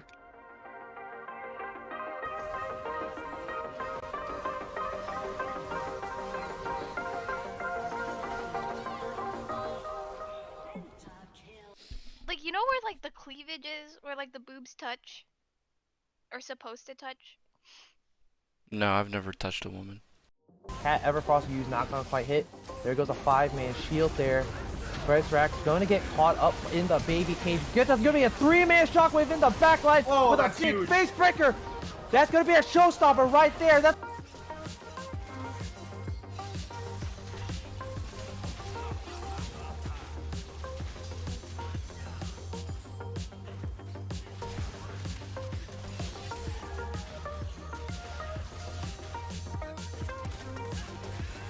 Can't get slowed when he was in Pike stage.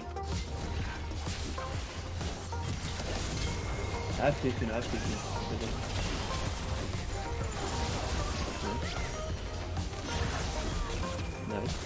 Okay. Okay then. I'm gonna try to get you the penta honestly. You have one more? You can't die with this. It's gonna get dog. Can go. I mean, I have flash in a second. Oh my god! Have any teleports on the side of CCW. They might try to go for a pick here. Box Prime has to be careful. Doesn't know they're all there. This could be the pick they want, but you have to be careful as well, though. They're going to burst him down. Box Prime dies before anyone else can go in. We missed So it was a short heartbreak, but we are back with the game. My excitement is still up there. Myopia, I hope your excitement is still up there, and I hope all the viewers are still excited for this match, because I still think it's going to be a great one. We can finally see where these teams are putting all their members. And it looks like it's actually the Akshan top and Night Train taking the Mordekaiser to the jungle. Oh, some interesting picks there. Interesting starts from both teams here. Neither of them's really 5-pointing.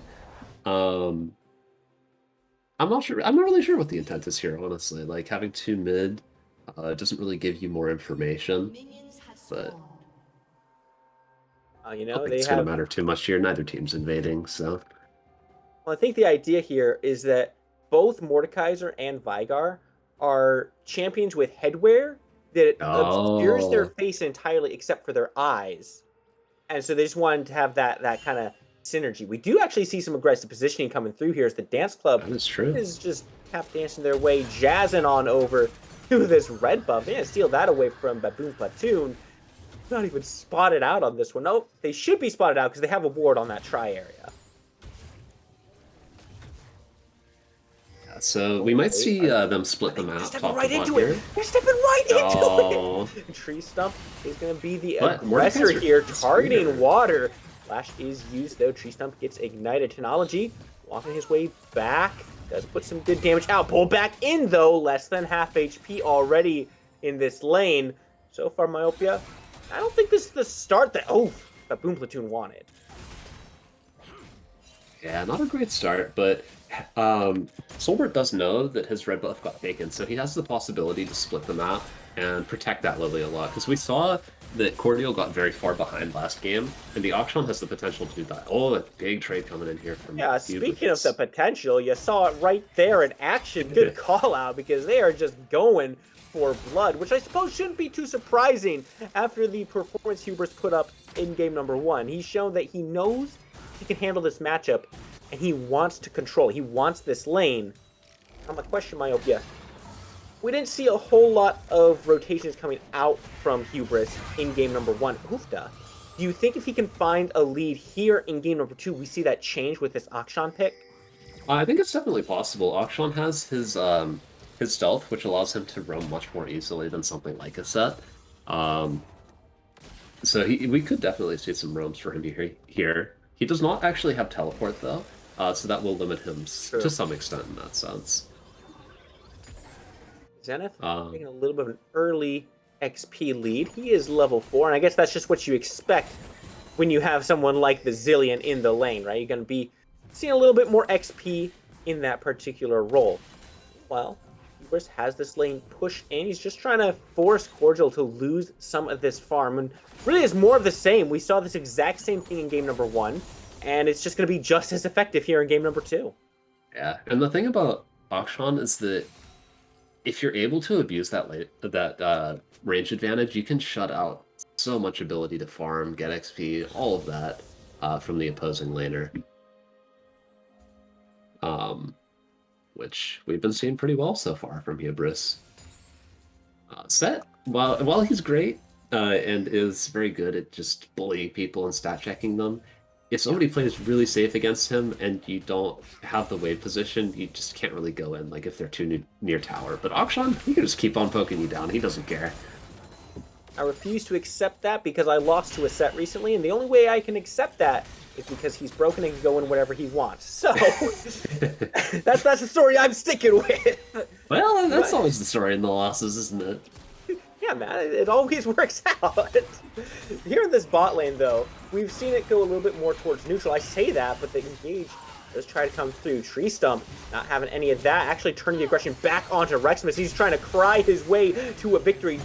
Both flashes come through. Rexmus dangerously low. The exhaust has been used, and now the aggression turns onto water. Good stun comes through, and it's actually Tree Stump who finds the first blood kill. That bounty should feel pretty comfortable in the pockets of the Platoon. Yeah, ultimately, the problem there was that Reximus was just too far up.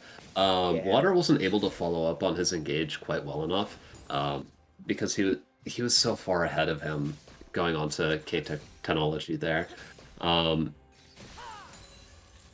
So ultimately, I think they either had to try to focus down Taric, Tree Stump there, or just back off because you can't go that far up and expect to win the trade there. But they are still trading quite well into Technology and Tree Stump in terms of health. Technology very low on mana, about half health right now. Tree Stump even lower. It just doesn't make sense to me how Water wasn't there, because Reximus was on top of them crying, and those are tears Water. So he should have been there, but Tree Stump has overstayed his welcome, and he is now a cut down little stump. He's going to go back to the gray screen for a little bit there. So, Dance Club, they answer back. I think they've been answering quite well in the top lane as well. So, with the way the top lane is flowing right now, can Baboon Platoon really feel comfortable about their bot lane status? Well, Akshan doesn't have, Hubris doesn't have quite enough of a lead yet for Water to really say that he's far enough ahead to, or for the bot lane to really be that disbalanced yet. I think right now it's relatively even. It's just that big farm lead on Hubris that's going to be the issue. Water was the one who got the kill versus Tree Stump got the kill on the side of the Platoon. So I would favor Water a little bit this matchup right now, honestly, in terms of total gold. But right now he's actually behind in item components because K-Technology was able to get that Noon Quiver. Quiver online. Honestly, New Quiver is one of my favorite items because it turns into Kraken Slayer, which is my favorite item. So I like seeing this. I like seeing the Noon Quiver online this early. And you got to think that Technology is feeling pretty good about it too, right? This should up their trade potential a little bit here, and you can see them wanting to get aggressive. Water in the area, position around that blast seed, making sure no one can just come over that wall. Good play there. It's not going to really pan out anything for Baboon Platoon here, but they do get that aggressive positioning, which should give them a little bit more pressure. Let's see. One thing to note right now is that Soulbird is actually really far behind Night Train and Farm. He's a good 4 camps down, I believe. So I think that invade by Night Train early really helps him there. Engage, though, onto Water here. Good stun comes through. Reximus does use the exhaust, and now there's a lot of damage being put onto Tree Stump. Can he survive? The flash is good. Gets the flash out of both supports now. Over here in the jungle, we're seeing a little skirmish. 3 members of the platoon are here. The Baboons have come to party. They're not going to find themselves any bananas, though. They're going to have to back up there and just settle for nothing. Yeah, the difference in that bot lane trade before that we saw in how even it was just that Water and Reximus were able to focus the same target and Tree Stump there. So ultimately, K-Technology wasn't able to actually go in and go for a kill or anything like that. Yeah, unlucky for them. They were able to put some good damage out. They do still trade flash for flash, which is better than nothing. But here's the big point. Reximus is level 6. Curse the Sad Mummy is available, but the wrap doesn't connect, and Water's out of mana. This might actually be an engagement from the platoon instead. It's possible.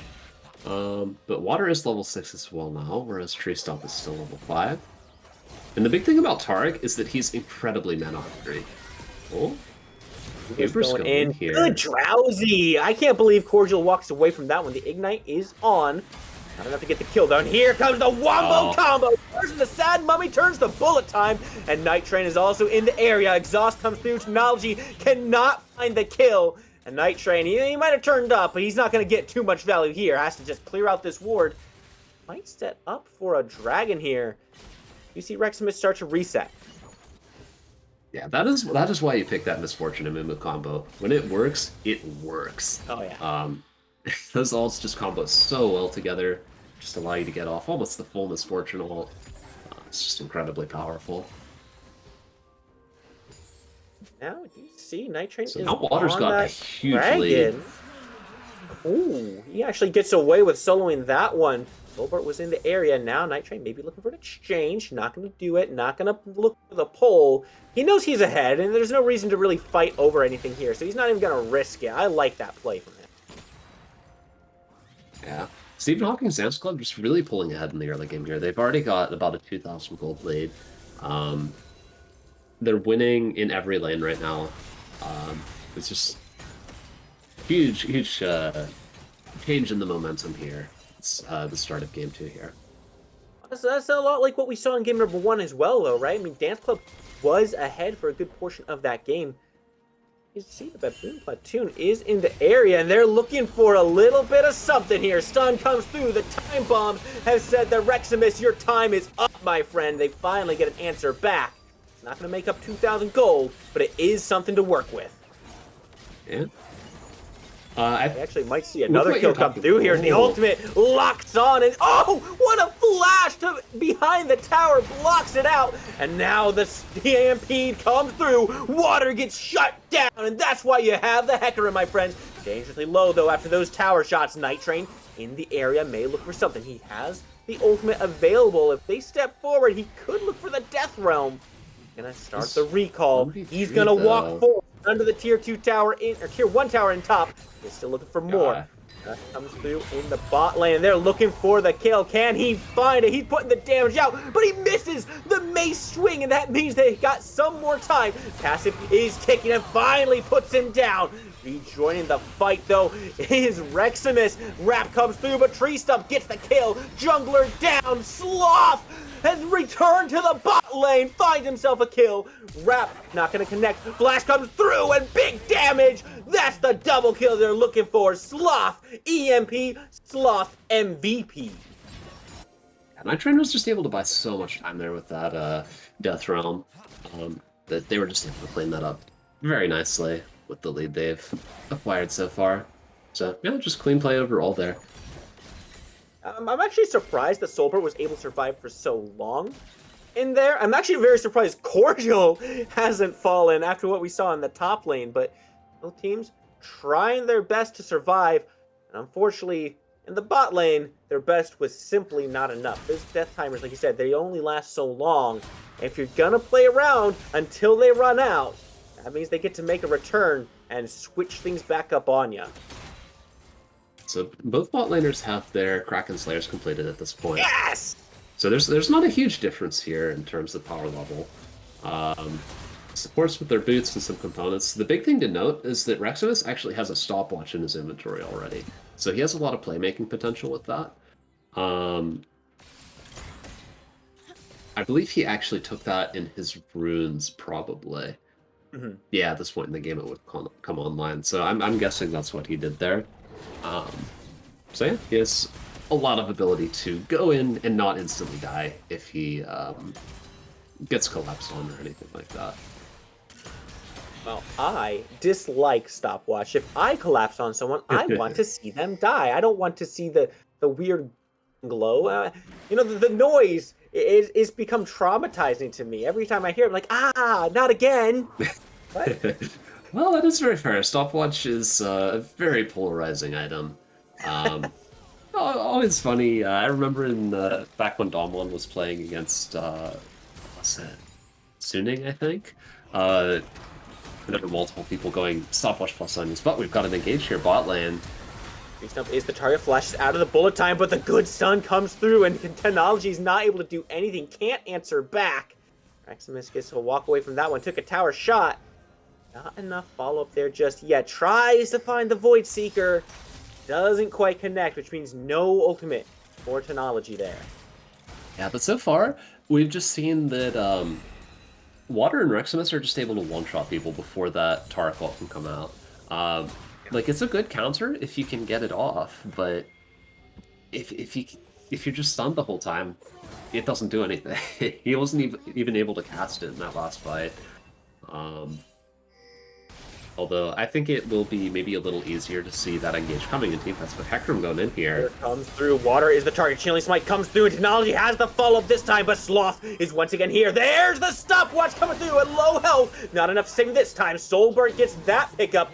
Not before Sloth returns the favor, though. The ADC is down. The stun comes through. Oh, what an event horizon! But it's not enough to save his life. Soulbird picks up 2 in the bot lane. Ends up walking away with his life. I mean, I think that was as clean of an event horizon as you could have gotten from Sloth there. Yeah, that was a great Taric ult as well. He was just saving it the whole time. It's the big brain play. And now they're going to go ahead and turn towards this Ocean Drake, get some more sustain going. And honestly, I think this is really big for Cordial if they can get it. Night Train is in the area, though. Zoned off by both Zenith and Tree Stump. Over secures that Drake, and now Water is back. Tree Stump does get the revive off, but for how long can you live? Sun comes through, no more mana, and that's just an ultimate expended. Zenith is now caught in a cage. They overstayed their welcome. Does use the Everfrost for the slow. Not gonna find the dark matter. So Baboon Platoon does get to walk away, only losing their support. Can't Killian the Zillion. He's just too fast.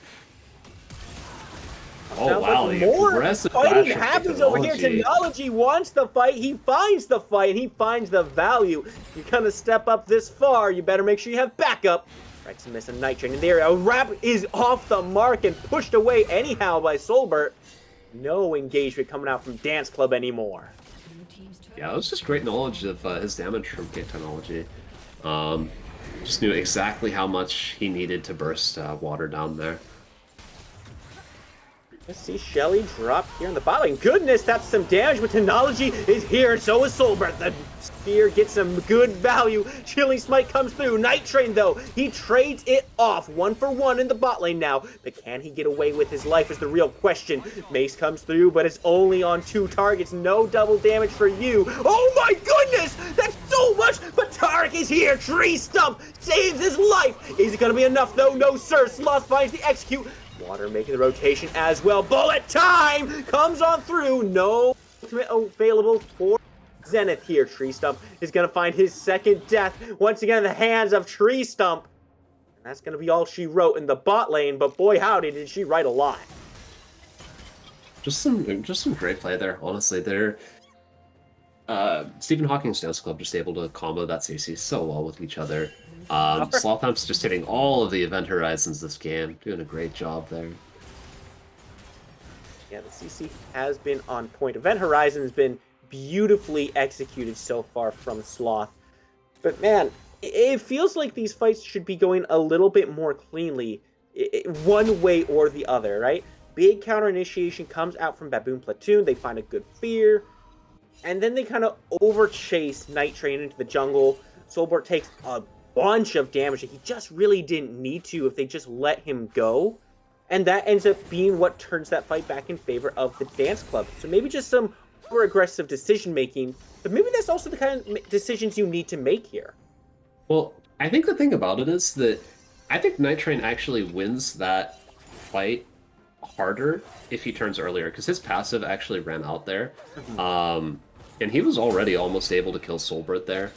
Yeah. So I think if he turns with the passive, he just wins. Well, it at least trades 1 for 1 rather than trading zero for... Or trading himself for most of Soulbert's health. Oh my goodness, Technology just wants some more.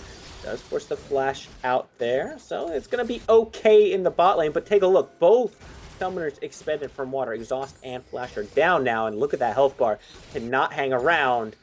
I'd expect to see some more fireworks happening down there. Unfortunately, the Taric E didn't connect there, otherwise I think Water was just dead. Top lane has been surprisingly quiet so far. Cordial actually building a Frozen Heart first, but we got another fight here. Say it's quiet, but here come 3 members of the Baboon Platoon, and Night Train is also here. Good flash to get away from the mace, but is it enough? Oh my goodness, the sidesteps are coming through huge. There's the chrono shift to try to get the rewind off, but Hubris finds the first kill, and he's looking for more. Zenith won't survive this one, and it's not going to be Cordial. No way he survives that, but can he get out after the fact? Has to wrap around. Stealth comes through from Hubris. He's on the hunt. He knows where Cordial has gone. You can't back there, my friend. You're in danger, and it's gonna be all she wrote. Cordial goes, no! What? Cordial gets out! What? Frozen hearts. Frozen heart tabbies. But ultimately, Baboon Platoon is able to kite that out very well with the Lilia Hecarim Zillion, but they just don't have enough damage in that 3v3 to seal the fate of Mordekaiser. Mordekaiser just at raid boss at this point, at least without Kai'Sa there. Kai'Sa can still deal a lot of damage to him, thankfully for Baboon Platoon. I'm still processing the fact that Cordial did not make an unplanned visit to the gray screen. It's still processing in my mind that he's actually gets that TP up. I mean, Hubris has to be just fuming about that when he was like an inch away from death. They're gonna have their chance again here. Dance Club stepping up to the Mountain Drake, 4 members strong, and take a look. Hubris and Cordial are all both on their way to this fight. Not going to start it up just yet. They're waiting for the team to be in position. Hubris does get spotted out here in the mid lane. 3 members drifting to that side. Could be the sign for Dance Club to start it up. Indeed they do. They're pulling this Drake, and they're doing a good job of keeping the platoon away from it. Not able to find a way in just yet. Not dangerously low. The big people you want to watch here are Reximus and Silver. If either of them finds a good engage, they can just win the fight straight up off that.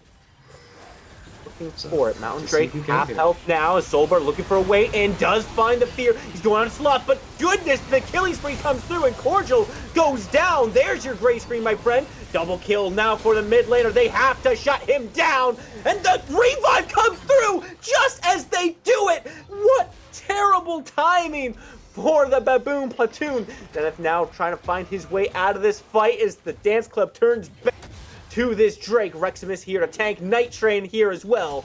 This should be a free Mountain Drake for him. Ultimately, I think that Baboon Platoon, they just didn't connect their engage onto enough people there. And then Solbert went for Sloth Amp, which, while he's a very strong target, you have to kill the Misfortune as well, I think. Yeah. But it's so hard to make the choice, though, right? Because we see what Sloth is able to do in these fights. He just insta-pops Cordial, gets himself a double kill, and sure, you know, you finally do take him down after that. But the amount of damage you're able to put out in such a short amount of time, can you afford to target water over him right now? Yeah, I mean, Night being the target, has to flash over that wall. Should be the end of that chase. There are just so many targets that Baboon Platoon has to kill at this point, because, like, Mordekaiser will just do his raid boss things if you don't burst him down instantly. Sloth Amp will just one-shot people. Water will get a huge ult off and kill your entire team. It's like, you have to kill them all, and they don't have the team comp for that. Sloth Amp, bit too greedy with that recall there. Good pick there. And, you know, after what you said, I think this is exactly what the platoon needs to do, is they need to have this more pick-oriented strategy. If they can't take down all the targets they need to in the 5v5 fights, look for these singular picks before the fight. Get yourselves a numbers advantage before you even get to the fights. I think that's going to be their key to victory. To just get towers in this mid lane. That's a good chunk of change in their pockets. That difference is still about 5,000 in favor of the Dance Club. They might actually be looking for another fight here. Reximus getting melted down. He's going to be evaporated. The bullet time puts so much damage out as well. And gets the revive onto himself. But look where you're reviving, my friend. You're not going to last for very long. And indeed, they do not. Near deicide, near ace for Baboon Platoon. Yeah, just a huge MF ult. A bullet time from water there. Just sort of seals the deal. With how far ahead they are, if they get any good combos off, they will absolutely blow up Baboon Platoon. So ultimately, just a free Baron there. On the zone duty. He's going to go ahead and turn onto Cordial, and you got some good damage, my friend, but it's not damage enough.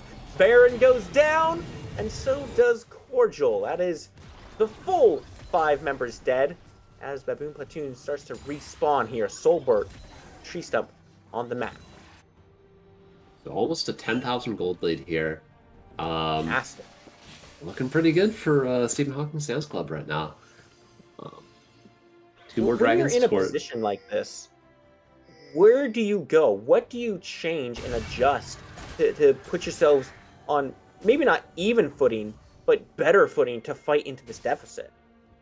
Ultimately, what I think the problem is for Baboon Platoon is this game is that they can't really expect to win their any of their lanes consistently. We saw last game that Cordial lost lane really hard to Hubris, so I don't think you should be playing they thought it was Lilia into Mordekaiser, which is a pretty good lane, but I don't think you really put Cordial in a position where you need him to carry necessarily. He did a good job playing weak side last game. Don't get me wrong, and he's done a good job this game too. But I would like to see them play around K-Technology more and give him a winning lane. Because I think if he gets ahead, he's very good at pushing that lead. Right. Yeah, we saw that in game number 1 where as soon as he had an advantage, he was looking for all the kills. He was stepping up, he was looking to make something happen. Now he has to fight into a top laner and a jungler who are both 2 levels up on their direct opposition. It's just not the prettiest picture to have painted in front of you, but you don't have much of a choice in it at this point, right? You just have to play with the hand of cards that you were given. Now it's looking like a pretty grim one, as Dance Club is pushing down all lanes but top. For those looking for an engagement, stun comes through. No, it's not connecting on the Sloth. Where did he go? Where is Solber? He just disappeared from the map, and Sloth just follows it up with another one. Bullet time comes through. Cordial has to get out. That should be the end of that particular fight. But with where Dance Club is, this tier, or this inhibitor tower, it's just not standing much of a chance here. Yeah, Slotham just hitting all of the event horizons. He's done such a good job with that this game. Oh boy, Flash comes through. Water looking for more. Time Bomb just does not do enough damage right now. It just barely tickled Water there. Did you even see any damage? I did not.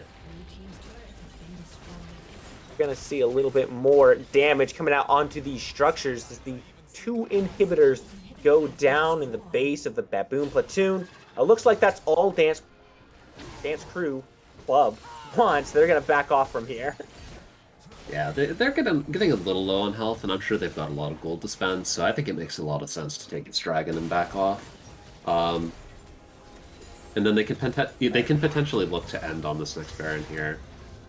No way they're looking to keep engaging this one, right? But this one is actually maybe a good fight. Technology finds one. Oh, Tree Stub is actually the one who gets that one.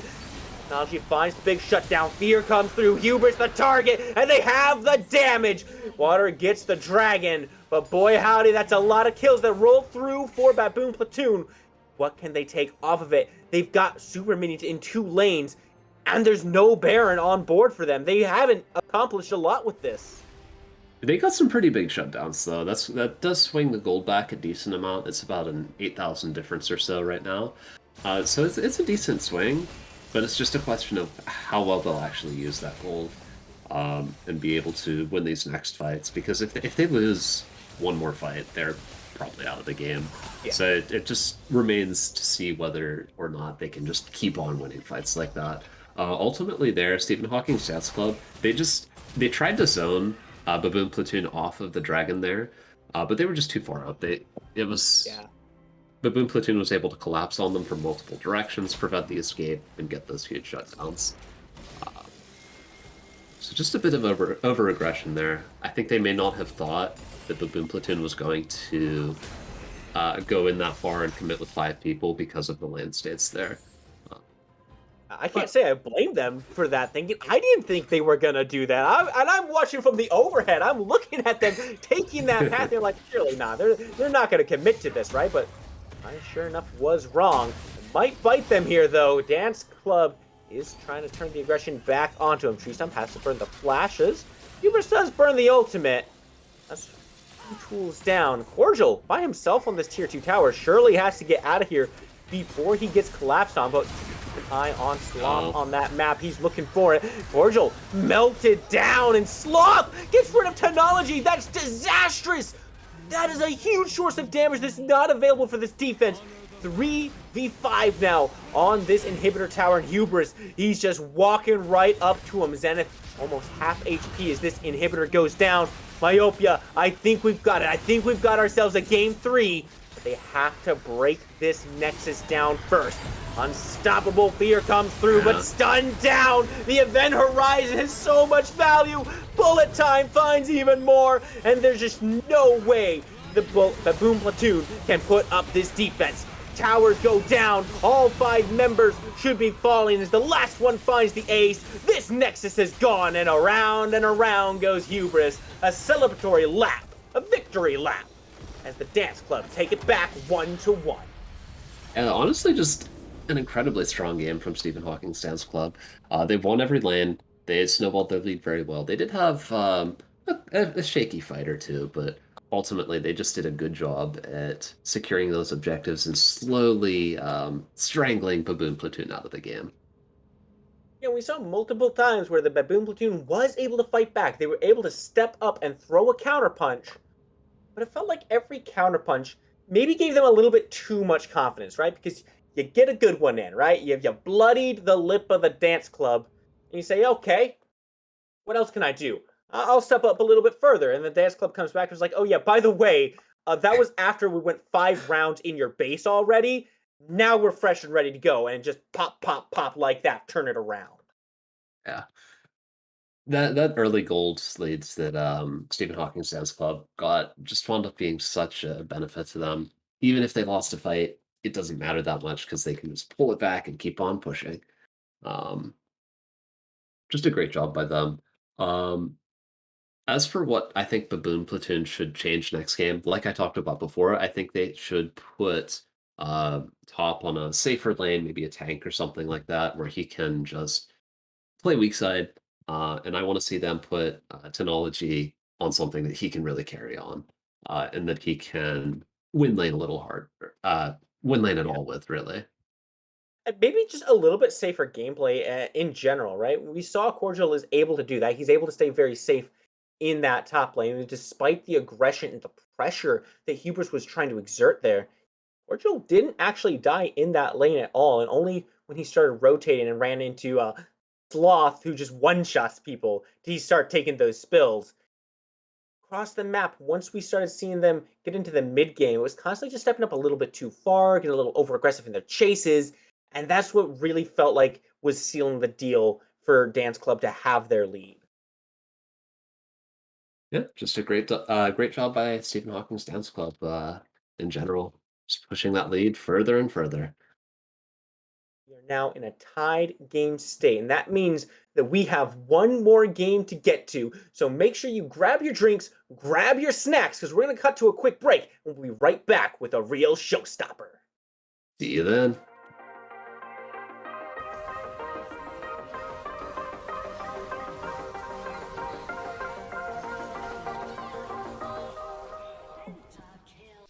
Like, you know where, like, the cleavage is? Where, like, the boobs touch? Or supposed to touch? No, I've never touched a woman. Cat Everfrost used not gonna quite hit. There goes a 5-man shield there. Rack's going to get caught up in the baby cage. That's going to be a 3-man shockwave in the backline with a big face breaker. That's going to be a showstopper right there. That's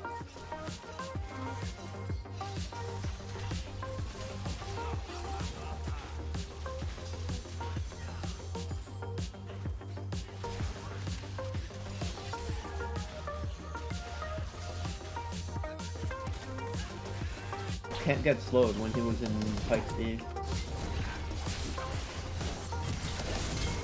I have Platoon, I have Platoon.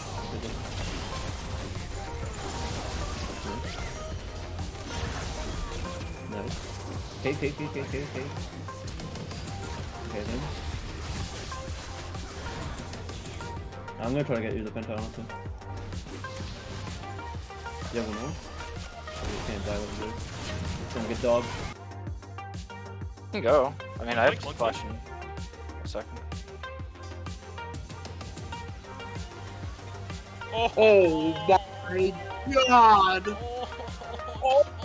Have any teleports on the side of CCW. They might try to go for a pick here. Box Prime has to be careful. Doesn't know they're all there. This could be the pick they want, but you have to be careful as well, though. They're gonna burst him down. Box Prime dies before anyone else can go in. They don't get the second call of the force shot, and here we go. Here comes the Vlad. Keep an eye on the Vlad. Vlad on the back line. There's a double knockout. Keep an eye on the Vlad. Vlad gets one of them. Vlad's able to get two of them unbound. He's gonna survive on the back end of it, but they're gonna be able to kill the Anivia. And there's two dead on the side of CCW. Can they get more? There's the Vlad. Can they get the knockup on Asthmatic Boy? Can he get the blast kill? No, he can't. He's gonna fall incredibly low. They're gonna keep going in. Team Shooter is gonna be able to get the root. They're gonna try to find more. They're gonna find everyone. But there's the kill. Unbound. He's doing it all. Unbound is doing it all. Give it out. Unbound. Unbound's killing them all. Unbound is winning this game. Okay. Yeah, that's good. Okay. They're definitely gonna get it, but I think we win this one, guys. Nice. Oh my god.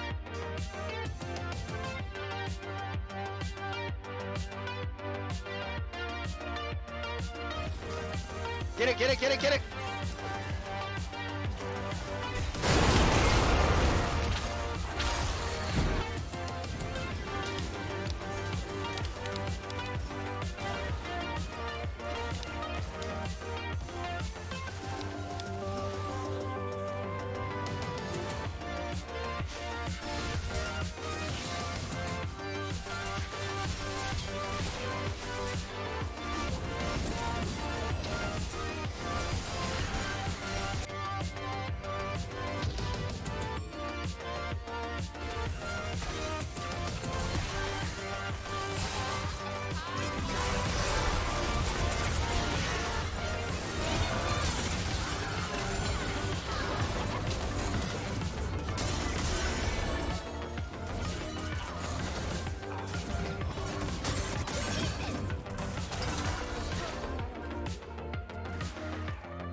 Like, you know where like the cleavage is, where like the boobs touch? Or supposed to touch? No, I've never touched a woman. Cat Everfrost used knock on quite hit. There goes a 5-man shield there. Bryce Rack's going to get caught up in the baby cage. That's going to be a 3-man shockwave in the backline with a big face breaker. That's going to be a showstopper right there. That's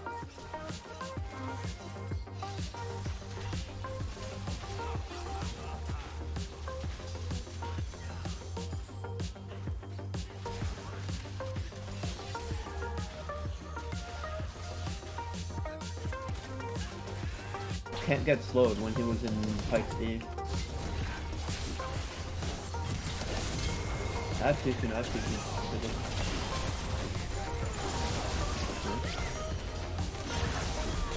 Nice.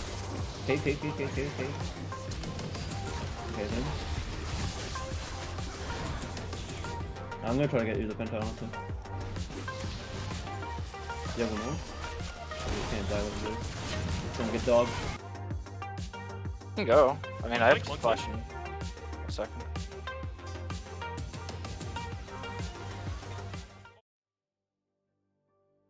Ladies and gentlemen, welcome back. 1-1 tied game state. We're gonna see a game number 3 here tonight. Stephen Hawking's Dance Club on this side of your screen. Baboon Platoon on this side of your screen. And it was a pretty convincing victory from the Dance Club, I would say, Myopia. I mean, we saw them take an early lead, and it just grew throughout the game. It didn't seem like the Platoon had an answer for it. Yeah, I think that the flex picks that Stephen Hawking's Dance Club pulled out actually helped a lot with that. Because it was just so hard for Baboon Platoon to determine what they were actually laning against, that they weren't able to get those counter picks. Like, we saw the Lilia top come out really early last game because they thought it was into that Mordekaiser. Right. But then they just put the Mordekaiser jungle, and suddenly it's not a counter pick anymore. So I think Stephen Hawking's Dance Club did a really good job with that to make sure that it was very difficult to find those counter picks. So it'll be interesting to see if we see a lot more flex picks come out this game. We are going to see the continuation of the Dance Club's ban strategy. Twitch, Maokai, and Swain off the board once again here. But Mordekai's are also taken away from them as well. So they'll have to gonna look for something else here. And, it really feels like they don't have to change anything up here as we do see the misfortune locked in once again. But I'd really say the onus is on Baboon Platoon to make changes to this game plan. Because games, we saw Stephen Hawking's Dance Club able to take an early lead there. We were able to see them get ahead in the early game, get a gold lead started up. It was just that in game number 1, they weren't able to capitalize it quite as well as they would have liked. In game number 2, they shored up that weakness. So both times Baboon Platoon has been suffering in this early game. What do they need to do to change that? So I think they just need to draft a lot better lanes, and I think that Tristana can help a lot with that because she is able to get those early all-ins with Hail of Blades and just jumping in on that misfortune. I think that if she's paired with the right support here, she can absolutely win those all-ins. And I would not be surprised to see an instant Amumu pick here from Dance Club here because it just worked so well last game and such a good pairing. Yeah, it did so well in that lane, helping them, and really out of the lane too, right? Constantly throughout multiple fights, we saw them try to go in. Well, we saw Baboon Platoon try to go in, try to make those engagements, and Reximus was just there saying, "Well, hey guys, I'm really sad that you guys are trying to fight my team. Here's a curse for you. Please stop it." And right into the bullet time. And I'm actually a little bit surprised they don't go right for it here. It's instead Vigar and Pantheon that they decide to run in this. I believe they're still hovering the Pantheon. It's a little bit hard for me to tell with this view, but the Vigar did really well last game as well. He was just such a big part of them being able to disengage, but they do lock the Pantheon. That's an interesting combo. It doesn't provide quite as much CC, but it does provide a ton of lane pressure. Yeah. But you have to keep in mind that could be top or jungle too. We don't know for sure. So it's another one of those great flex picks that you can have. And then in theory, the Vagar is also a flex pick. You can play it support. It's just not very common there. Yeah, once again, Dance Club is just going to this strategy of saying, well, we know what picks we'd like, but that doesn't necessarily mean we have to show what positions we want to play them in. Ornn was banned away last game, going to be picked up here. And, I think, Myopia, that this is a really good switch up for Cordial, because constantly we saw him kind of getting pressured out, bullied around, forced under that tier 1 tower. Well, with this Ornn, I feel like the extra tankiness might be able to mitigate some of that. Yeah, I think Cordial's just done a really good job playing weak side, and Ornn is the weak side king. Even if you lose lane a bit, doesn't matter. You still give all that value with those Ornn items. So I think it's a great pick.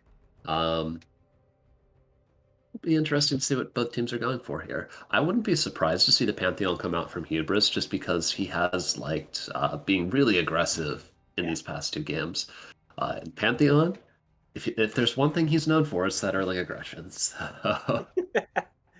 Yeah, I wouldn't be too surprised to see it going top lane at all. But it looks like Baboon Platoon is not quite as convinced. They do ban away this Kale as well. So leaving up that possibility for this Pantheon to go into multiple roles. They're not going to sit comfortably on their laurels and just say, yeah, we know where this is going. We're going to cover all of our bases as effectively as we possibly can here before we get into things. Rel is going to be the pickup for Baboon Platoon. That is another one that we saw get banned away. We haven't seen it get played so far.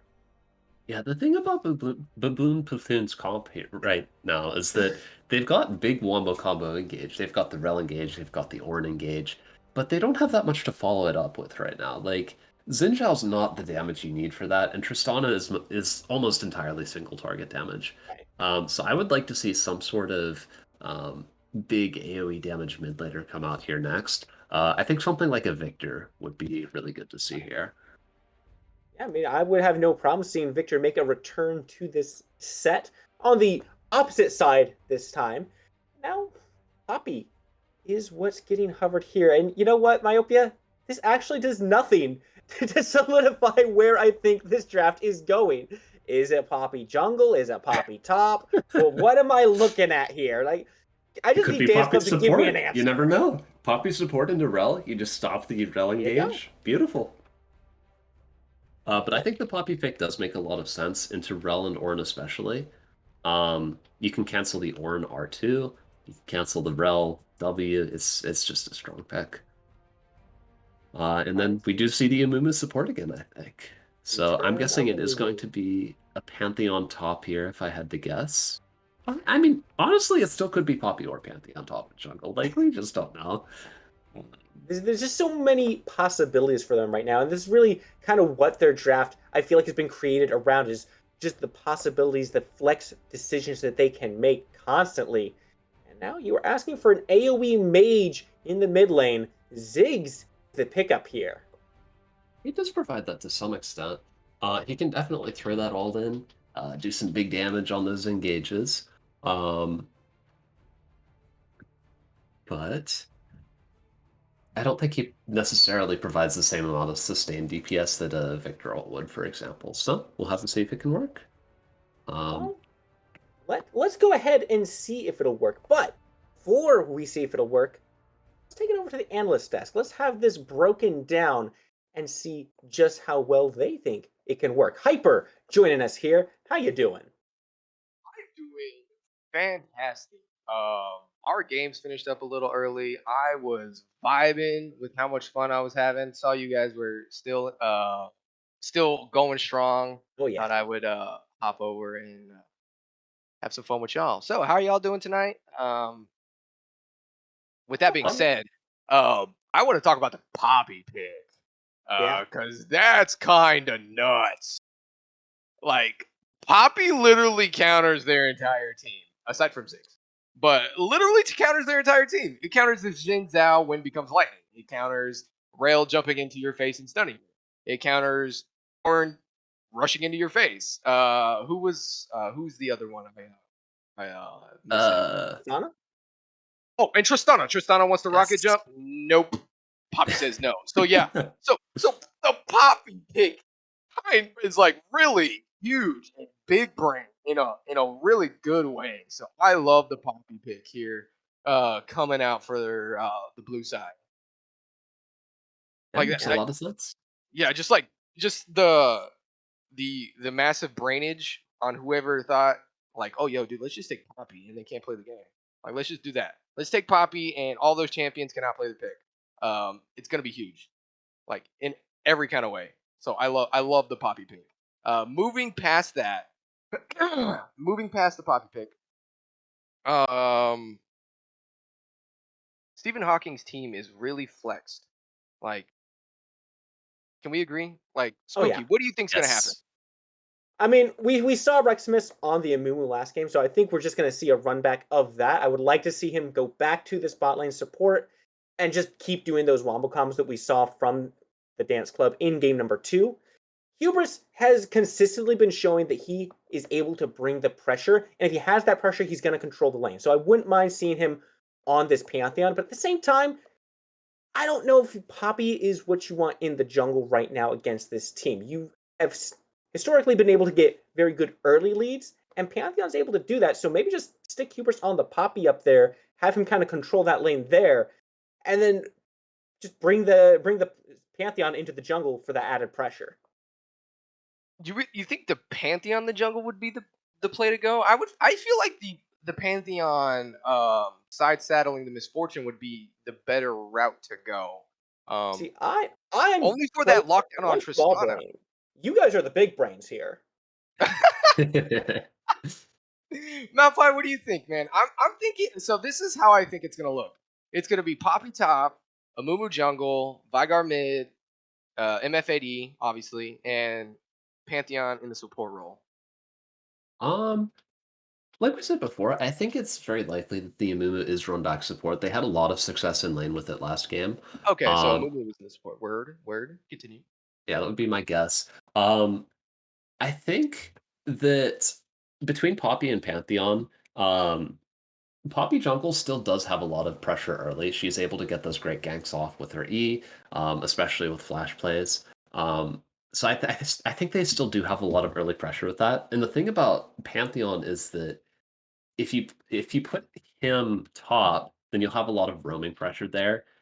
and you'll still have that pressure everywhere from the Poppy. So I think you just have a lot more map pressure if you wind up putting him top, as opposed to if you're putting him jungle and just sort of setting the Poppy on an island against Ornn. Because I think if you put Poppy on an island against Ornn, then Ornn just eventually outscales you.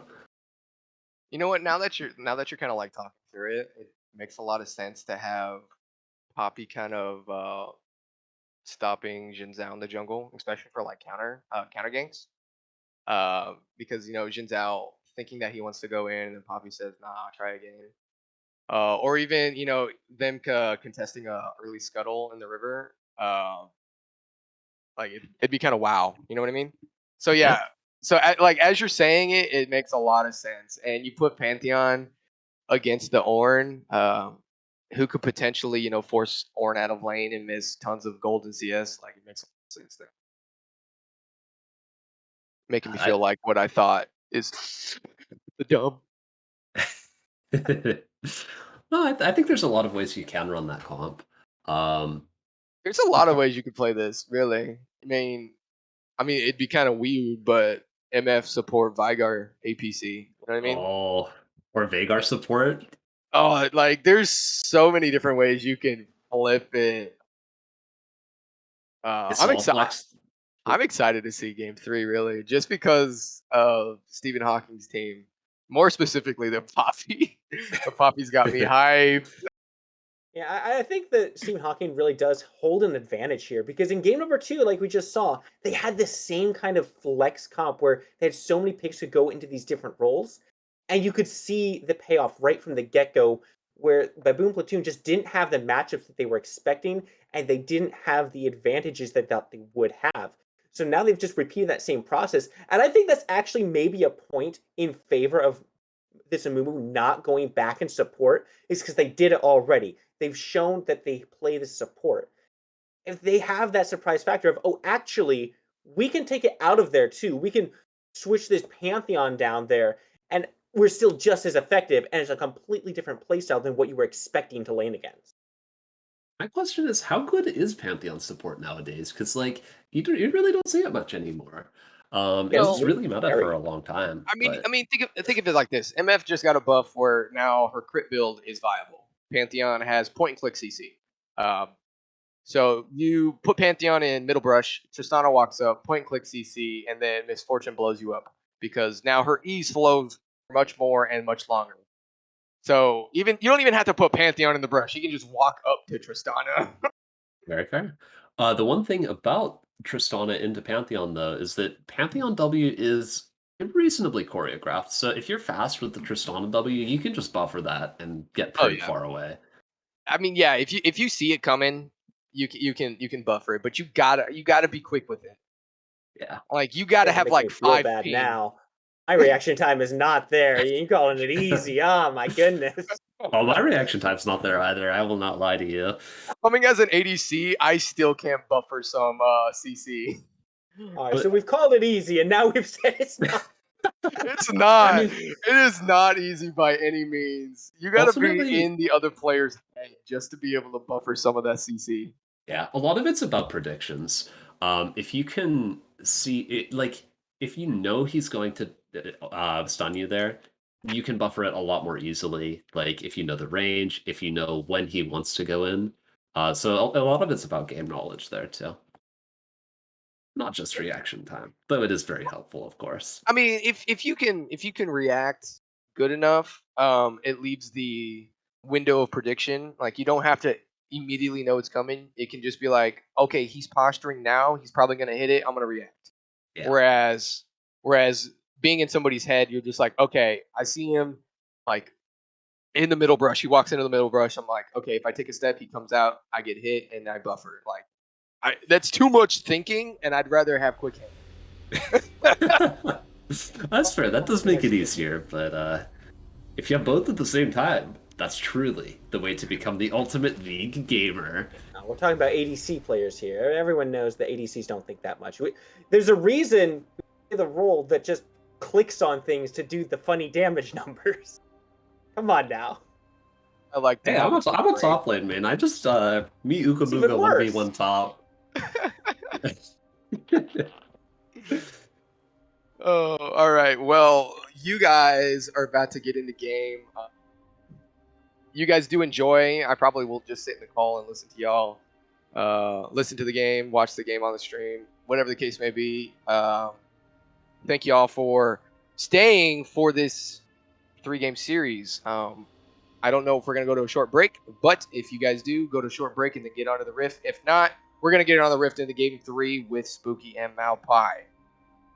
I hope the Thank you, Hyper, for joining us on this one. And thank you, everyone from Risen Esports #1 joined us on the raid. Oh, wow. That one's already a a little bit pause. This is myopia. Great start to game 3. Let's go. Hey, you know what? This is going to be a barn burner of a set. It's going to be excitement through the roof no matter what happens. And I'm not going to sit here and let this pause get me down. No, sir. The excitement is still up here. It's still trying to break through the roof. I'm hoping it doesn't because I really can't afford those repairs again. Nonetheless, we did get a little sneak peek of those drafts and where everyone was going to be playing. Did you see everything you expected? I did not see very much, actually. I believe it was the Poppy top, though, correct? In the Pantheon jungle? Is what I believe I saw. So it is an interesting choice. So we'll have to see if Hubris can maintain that lane dominance that he kept in games 1 and 2, or if he will go more even in that tank v tank lane. But Poppy definitely does have early power. That Q does a lot of damage. You can poke people out with the passive. And she does a surprising amount of burst if you can hit these early. Like she can 100 to 0 some champions level 2. Definitely has tons of potential to keep up that pressure.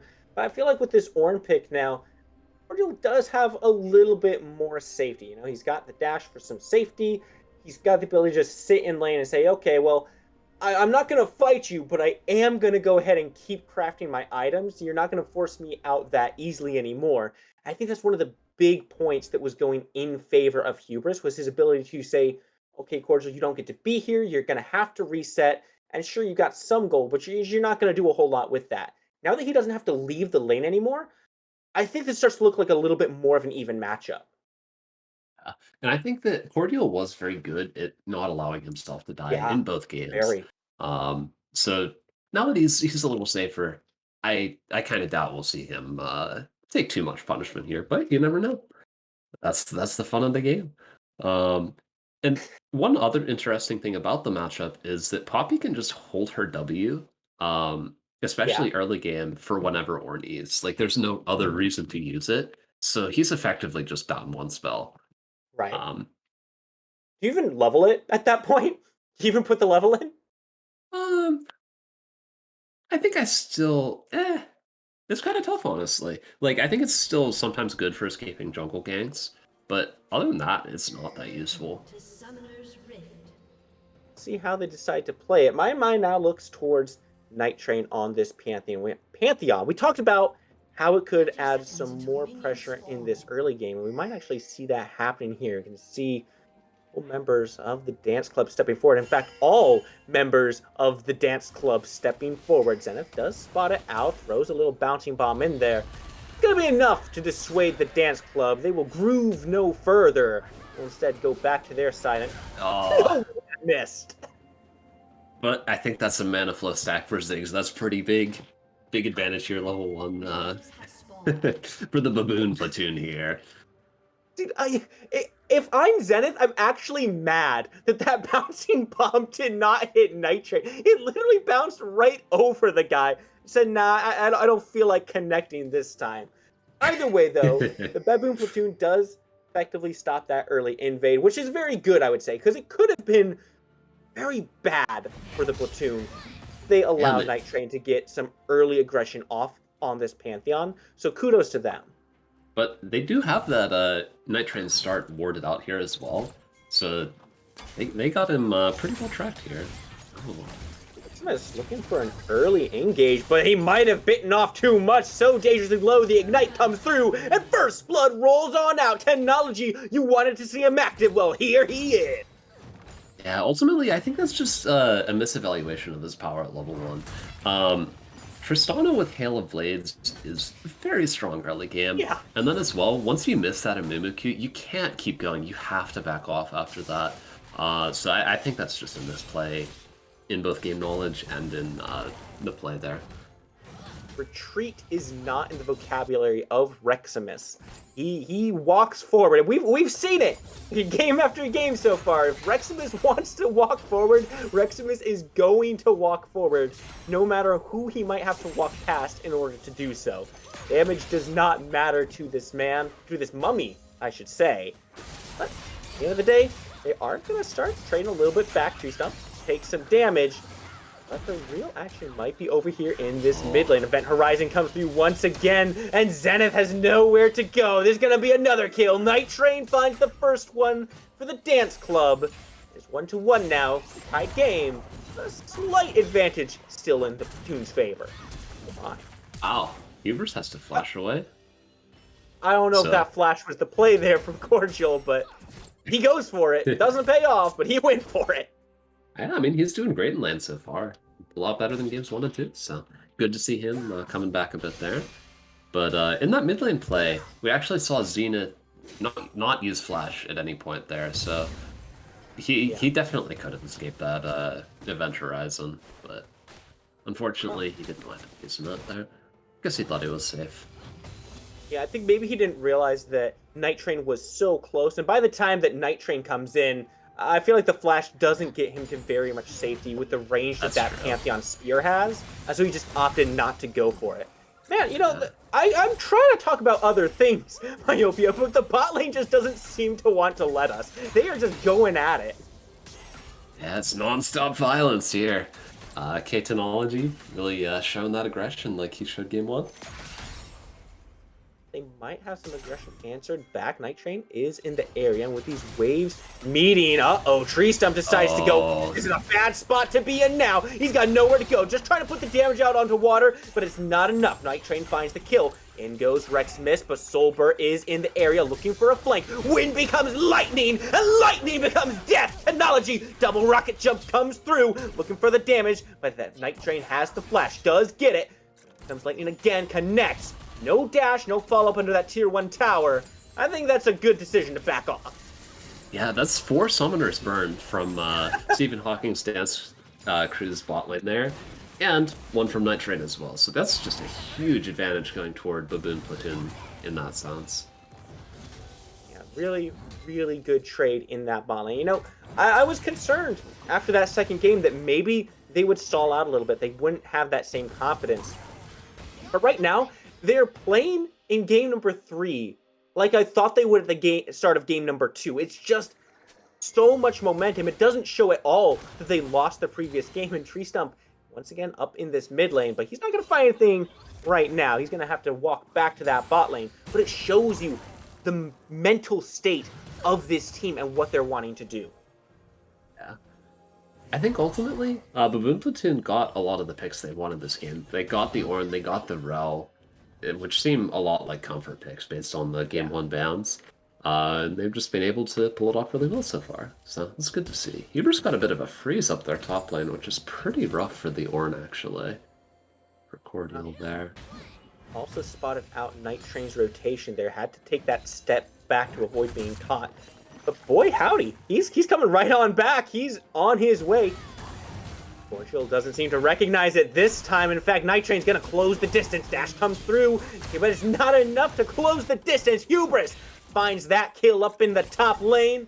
That's now 3-3, tied game state, but still, it's the Platoon holding on to their 400 to 500 gold lead.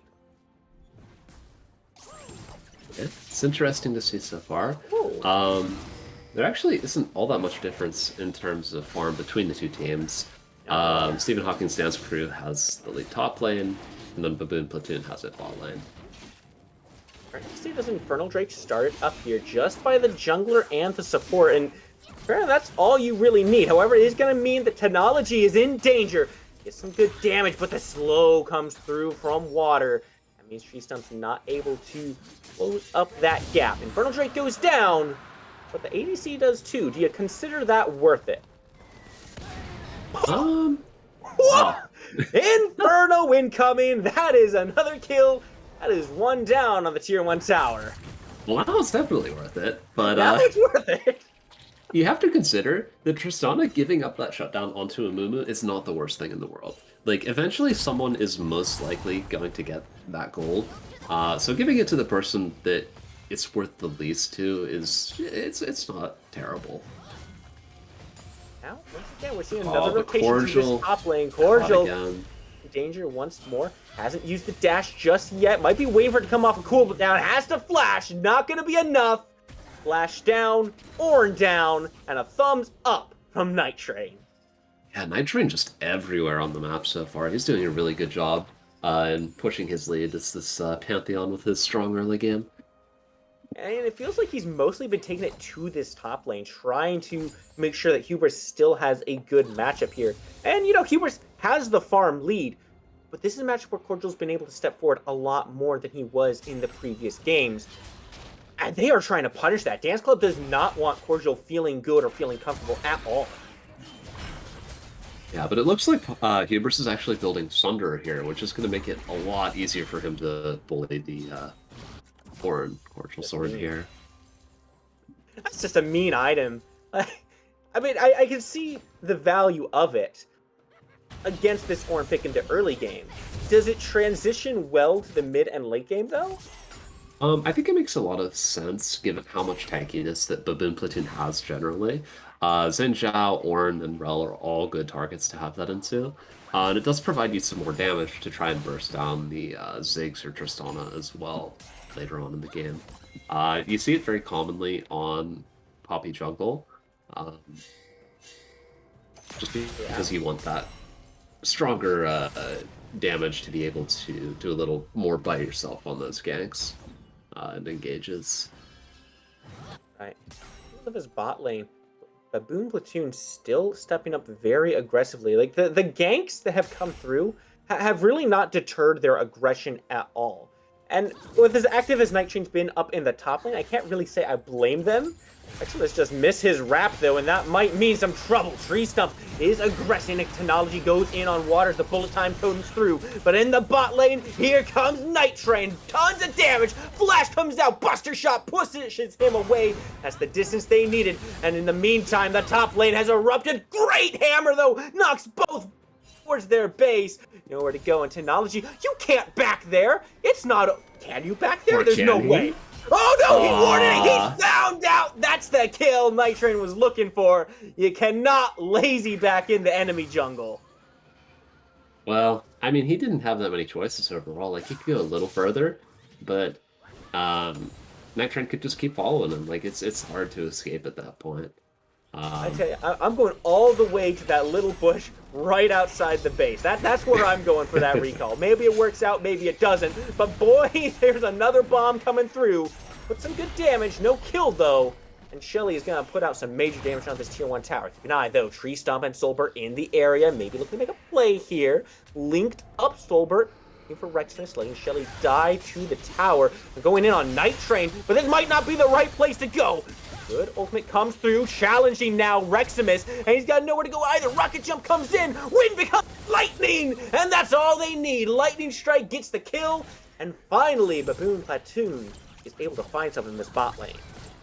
Yeah, the one big thing to note there was that Tree Stomp's engage there actually did not go over the wall. He was trying to get over the wall with his W on Rel.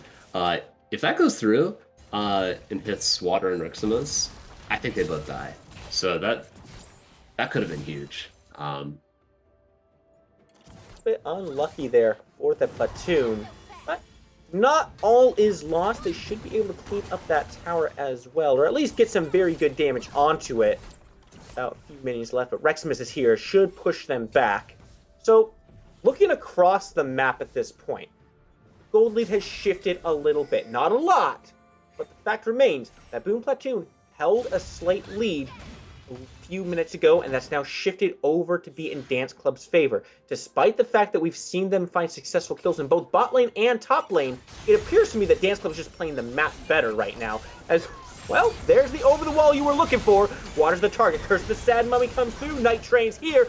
Buster Shot knocks 2 over the wall. But can they find an escape afterwards? Solbert in the area, looking for the engage, but Sloth finds the kill first. Tree Stump down, no support for the Baboon Platoon. Rexmas still trying to find one. Flash comes out! That's a big chunk of damage. The double kill out for the Vygar, and that's what you pick him for. Yeah. The lead does look pretty big for Stephen Hawking's Dance Club right now, but you have to consider as well that most of this gold is on the Pantheon, and Pantheon is not known for his scaling. So when it comes to the later stages of the game here, it is absolutely possible for Baboon Platoon to come back here, because most of their gold is where they want it. It's on Zenith, it's on Cake Technology. They're going to be able to do a lot with that gold. Like, Cake Technology is about 2,000 gold ahead of Water right now. So when it does get to late game here, they're going to be able to put out a ton of damage. And, like, even if Orin is set behind, it's not a huge deal. He still puts out those Orin items, he still is tanky, he still does the engage things. Like, he's not quite as much of a raid boss, sure, but if he's supporting his team, do you really need him to be as much? Second Drake started up and quickly burned down. Baboon Platoon having their Drake control right now. When Comes Lightning does connect, looking for the dash, comes through over the wall. Rexmas nowhere to go, finds one more death to the slash line, 1 and 4. Technology, 4 and 3. I'm pretty happy with that trade. Dragon and a kill. Can you ask for much more than that? Yeah. Reximus just bit off a bit more than he could chew there. He went a bit. little too far up. If you don't see bot lane or jungle, you just kind of have to assume they're on Dragon at that point. Huge engage. Water goes for the bullet time, but it's a perfect engagement opportunity for Tree Stump, and he was just deleted. Nowhere to go. That guy stood no chance. I mean, you can't do that in front of a Rel, right? Yeah.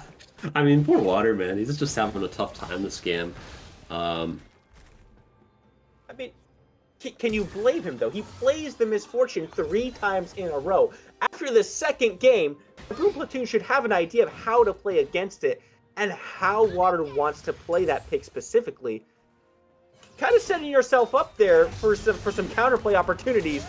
Now see Night Train, the target of some aggression. Solbert looking for the damage. Or ultimate was great. But it's Zenith who cleans that one up. I'll be winding up the ultimate, not finding anything, but Sloth just comes in huge at the tail end. Pops one, Hubris pops the other. Can they get out? More. Blast Seed did happen. Looking for a little bit more. Hubris is going to escape, but can Sloth escape as well? The Event Horizon traps him. That's all it takes, my friends. Great placement. Cannot continue that chase. All about those Event Horizons. He's so on point with them every game he plays this Vagar. Sloth out, just doing it again. Zenith's ZXW on that Blast Cone was really good, though. He prevented them from getting over almost to the point where they died, but we got another engage coming out here. Disastrous, though, as Pantheon has now landed at this Rift Herald, turning the fight around. Zenith is here, but it's a full collapse from the Dance Club. And man, like, Myopia, they're just doing the Rift Herald in full view of Hubris. Like, he's standing right there, or Reximus, I'm sorry. Yeah, it's so dangerous to do that when you have that gigantic Pantheon that could just be anywhere on the map. Yeah, not working out the way they wanted it to at all. Ends up with them both being white, bot lane down. Herald goes over to the Dance Club as well now, as you have to play a little bit cleaner, right? We've seen that the Baboon Platoon can handle these fights. They can punch back into the Dance Club. But you have to be a little bit more cautious. Dance Club is not a team that you can just throw yourselves down in front of and say, hey, what are you going to do about it? Because they're going to show you what they can do about it. Absolutely. And another thing to note here is now Stephen Hawking's Dance Club's lead is a lot more evenly spread, and they have a lot of goals on that Vygar. So we'll have to see if he can carry with that goal, because Water is still really far behind here. So it's going to come down to Sloth and here to do most of the damage in these fights. Yeah, you can see just how far behind he is in those builds. Technology picking up that Phantom Dancer, full boots online. He's feeling real good. Even picked himself up a control ward. You know how valuable those are. Oh, Meanwhile, yeah. Water I sitting never on a buy long controller. sword. It's too much gold. Ah, yeah, probably right. We have supports for a reason, right? Yeah. Oh boy, speaking of which, Hubris being engaged on by Tree Stump and Technology. In goes Solbert. Bullet time, putting a lot of damage out. But the ultimate comes through, and there's nowhere for him to go. Good shield. Not a big enough shield, though. Tree Stump might be over his head, though. Good. Rocket jump in, but the flash comes through. Not enough. Buster shot. Secures the kill and keeps Tree Stump alive. Well, Orin takes a spill in the bot lane, but that's a 2-for-1 across the map. I think you take that. Unless Technology falls. Technology? Get out? Oh, no, boy. So many flashes! Wow. Yeah, Tristan did a great job there in with the bait there on water. He just knew that he still had that W for the safety and the shield. So he was fine, just taking a lot of damage, because ultimately it results in one more kill. I mean, I was sweating. I was very concerned for Tree Stump there. I was thinking, what is Tree Stump doing? He's just walking at him. He's taking so much damage, but hey, they're the players in the game. They know exactly what they're doing most of the time. Pays off for them very nicely. Now we're seeing some grouping once again around this dragon. See Shelly drop in that mid lane. Cordell trying to go in. Doesn't find the knock-up he's looking for. Have to wait a little bit longer for that engagement. Notable though, his ultimate is available. So Drake pulled back out to the entrance of the pit. The wall comes Night Train. He's sitting on the ward. For the ultimate, he's gonna look for something there. Down from the sky he comes. He steals the Drake away. Soulbert now the target. Use the smite for a heal. And Zenith on a rampage in the back. Takes Rexmus down. Takes Sloth down as well. And he's still alive somehow. Tree Stump gets the ADC, and now it's just a lone tank. Huber's all by himself, but he's found himself the ADC. No tank shredder alive for him right now. Soulbert the target, but he's not able to do it. The distance created is good, and that's the full ace. Dragon gone, but 5 dead. Yeah, honestly, I thought Baboon Platoon was gonna have some difficulty there when the Dance Club was able to cancel that Orn ult, but ultimately, that Zig's just able to put out so much DPS there. And Slothvamp was actually popped almost instantly. And he's so much of that damage, he, like, burning that flash early to get away from Cordial, I think really hurt them there. Yeah. You just gotta position a lot more safely when you are so much of your team's power, I think. Yeah, I was actually surprised by how long Zenith was able to survive in that fight. Like, he was right there in the thick of it, but it's no problem for Ziggs the Mad Bomber. Takes 2 out, survives, and even saves the life of Soulbert with that satchel charge by knocking Hubris away. So good. Such a good job by him that fight. Now, back to the state of the game. It's looking a little bit more even now. The gold lead has almost entirely disappeared. Only about 300 in favor of the Dance Club. And, you know, they did get that Ocean Drake, but that's their first one. That's their first Drake against Baboon Platoon's 2 Drakes right now. So it's not the biggest loss in the world. Maybe not quite the win you were looking for, but you gotta wonder that Baboon Platoon has to be feeling good. Where do they go next? Yeah, the nice thing for them again is, oh, we got a little bit. They may be looking to fight this under the tower. Reximus goes in onto Zenith, and maybe not where he wants to be. Great curse of the Sad Mummy! Stops the rocket jump! The Zenith is dominating, finds some good damage, and here comes Orn looking for more! Double kill for the Mage! And they want more, they want to make it a triple, but this is a tank, and no, it's a Vygar, and can they find it? Sloth gets the first kill, but the triple comes through at the tail end of the bouncing bomb. But Hubris now joins the fight, looking to put Zenith down. Good flash over the wall. He can't believe it. The minefield comes through. Where can Zenith go? Oh boy! Soulbert gets the kill in the mid lane, watered down.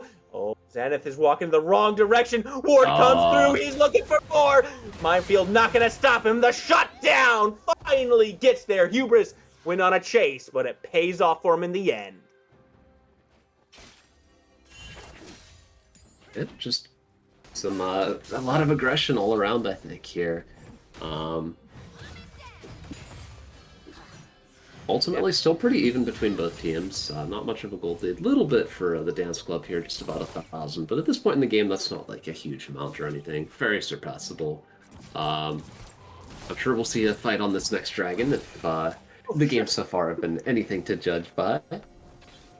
Yeah, both teams definitely want their dragons. They want to stack those drakes up. And I think it's really important at this point to make sure Baboon Platoon is at these ocean drakes. Because you can't let the dance club just stack up 4 ocean drakes. That's so much sustain just throughout the whole game that Soul is too important to let it go. They've got to be on their objective timers now. So the way this seems to be playing out is that these mid laners are priority number 1 in these fights, right? Zenith doing so much damage, Sloth doing so much damage. How do these teams approach these objectives now to make sure that they can actually get on these mid laners without giving up too much themselves? Well, I think that the Dance Club has to find a really good engage. They've got the Amumu, they've got the bullet time, they've got so much CC to set it up that they need to burst someone down immediately, and it needs to be a priority target. For the Baboon Platoon, however, they do have more freedom to play fights how they want, because they do have a lot of engage with the Ornn and Rel, but at the same time they also have Zenith with the Ziggs to really poke people out. So I think that they can do a lot there. But I don't know if you want Ziggs this far up with the possibility to engage, but ultimately it doesn't matter too much there. Seeing the flash out from Rexmas could be critical in this upcoming dragon. 15 seconds away now. Take a look. All 5 members of the Baboon Platoon are here. The Baboons are here in force. Dance Club, they've yet to shimmy their way on over. See, Sloth is still in the mid lane. A little bit split. Night Train is here. They're checking for wards. Dragon now on the field, but the engagement is looking at Sloth. Tree Stump tries to find it, not able to get there. Flashes are burned on both sides. Solbert looking for more. Then Horizon comes through, and now Sloth is no... Bullet time comes through, but your time has run out. There's no more damage coming onto it. Now the Ocean Drake being started up by the Dance Club of all people. Technology dangerously low right now. Might not be able to rejoin this fight, but Cordial is here. Leading the charge, looking for more. Reximus goes in onto the mid laner. Zenith gets stunned down, but it's not enough to take him down just yet. The fight is turning slowly but surely. Technology rejoins, finds Reximus. Shutdowns roll. Night Train trying to find one. He does find it, but it's at the cost of his own life, and that's the Ocean Drake going to the Baboon. Ultimately, it's just the same thing as the last dragon fight, honestly. Like, Sloth got caught out early, had to burn his flash, and then they just re-engage on him and kill him. He's just so much of their damage that he cannot afford to be mispositioning and burning flashes like that. He has to be that damage carry. Like, he does almost manage to kill K-Technology there, but even if he does, like, they still have Zenith to deal that damage. Yeah. Baboon Platoon is just on the same page right now, right? In game number 2, we had some questions raised. We had some eyebrows raised at maybe some of the decisions that they were making across the map as a team. Not the case here in game number 3. Here in game 3, they are showing communication. They're showing they know what they want to do. They have their targets pre-selected before these fights break out. You could see right there, with the grouping they had, okay guys, Sloth is in mid lane. We have to take him out first. Position between the mid lane and the dragon, and we just catch him out when he comes through. Executed perfectly on it. Now power spikes start to roll through for these teams. Rabadon's picked up for Zenith. I mean, we was doing damage before, right? This is a big spike. Yeah. Ultimately, I think it's just going to hurt more and more for the Dance Club how far behind Water is. He's still only at 2 items. K-Technology is at... I mean, if you consider Stopwatch a full item, which it effectively is for one fight, he's at 4 items right now. Can you count as a full item if it's only for one fight? For that fight, yeah. So, I mean, if it's an important Baron fight or We'll something... bring a health pot to the next fight and call it a full item. Oh, no, I'm talking specifically about Stopwatch, because you're getting most of the value of Zhonya's just from 650 gold, which is why it's so powerful, really. Yeah. See a little bit of a skirmish here in the mid lanes. Both teams are trying to position once again. There's not too many objectives up on the map for them to really look at right now. You know, despite the fact that the Baboon Platoon is in the lead right now, they've got about 1,300 in their favor. That's not really a lead that you can just walk over to the Baron pit with and say, hey, let's 5v5 right now so we can take the big objective. He'll have to play it a little bit more slowly than that, a little bit smarter than that. Well, you can see how they want to do that as they start grouping up around these bushes. My mind turns to what Dance Club can do, right? They've lost a couple fights around these dragons. What can they adjust and play differently around this map to get themselves back in? Do they just have to stall for water to get farm? I think it's just really hard in general because I feel like you kind of have to either A, pick out a key target like Ziggs or Tristana with the Pantheon and Poppy and just one-shot them, which is possible, but it still leaves the other one. Or B, you get a really good engage with a Mumu and a Misfortune ult, but at this point, Water just doesn't do enough damage to really capitalize on that.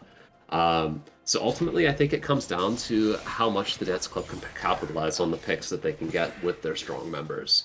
But yeah, like I said, I think it's going to be difficult because even if they pick a key target, there's still always going to be that other carry that's still very strong on the side of Baboon Platoon.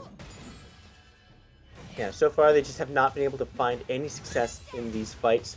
And Baboon Platoon, they are just absolutely grouping up so much on this map. You can see them just all in this mid lane, trying to break apart across the map, kind of scoping different areas out. And take a look at that timer. Dragon, 1:20 seconds away. This is about the time when you still want to start thinking, okay, let's get some wards, let's get some vision down, maybe start looking to set up for some picks here.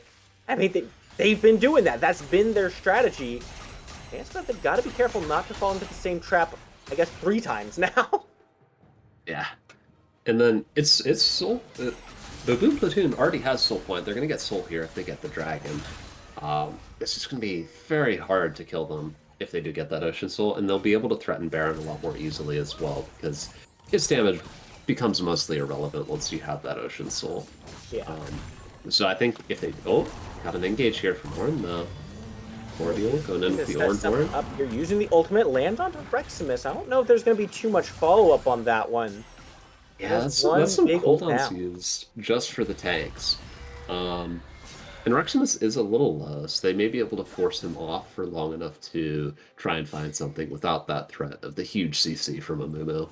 But so that is one less engaged tool. Spend the Ornn ult, but you get Hubris' flash for it. You consider that worthwhile? I mean, that's a big engage tool off of the board now for Dance Club.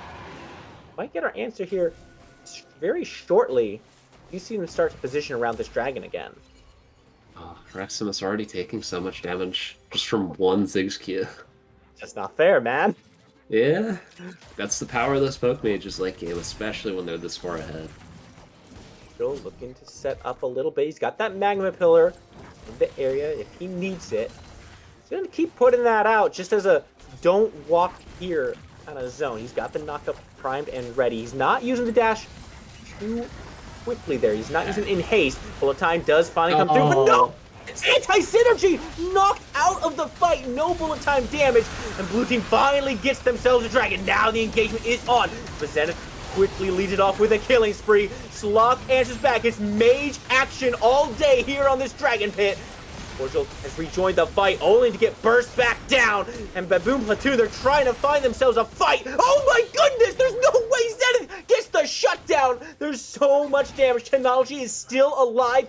Zenith is still alive. The backline damage is here. And it's going to be an opposite direction split. Both teams reset. Yeah, it's so much closer. When Slotham doesn't just die immediately, as it turns out. Having your strongest DPS character alive does tend to do that. So, just a good job from him positioning that fight. Yeah, great job all around from both teams really on that one. Okay, I say great job. A little bit questionable at the start there. We did see Hubris maybe misuse the hammer ultimate, knocked a couple people out of the bullet time. It's okay though. They recovered, and it might have actually worked out in favor. I mean, they did take Cordial out of the fight, so he didn't have the front line, and they were able to step forward and engage. So maybe that was the plan all along. It's all part of the master plan, you know? There we go. Always is. Even if you don't know what you're doing, that means your opponent also does not know what you're doing. So it's just a mental tactic. See, this is why you're the color commentator. This is why you do the analysis, because your brain's just so much bigger than mine. All I can do is sit here and shout about anti-synergy and yell about the funny abilities coming through. Glad we have Myopia here to give us the real reasoning that stuff happened. Oh, absolutely. It's all about the mental edge. You just gotta flex on your enemy. Even if you lose the fight, it doesn't matter as long as you get the big enough flex off, you know? Absolutely. But Technology's rocket jumps into 3? Hello? Guardian Angel is a nice thing to have, but you don't have that anymore, my friend. Engagement comes through. Curse of the Sad Mummy is good. Shut down. Sloth finds the damage. Double kill. Double shutdown. And the Dance Club groovies on forward. Take him down. Take the tower. I'm gonna call it. That's a misplay. Yeah, that is illegal from K-Technology. You cannot do that. I mean, maybe he only saw one and was trying to go for an engage there, but, like, regardless, you can't do that in mid lane when if you don't see those two people. Yeah, this might just be an end angle.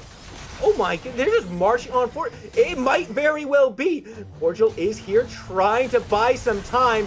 Goodness, what a disaster this could turn into. Tower goes down, second tower down, the Nexus is exposed. There's still 5 seconds before the ADC comes back. Tree Stump is here, but can he save the game? He doesn't get over the Nexus! That's it! That's the game! Dance Club Dance is back!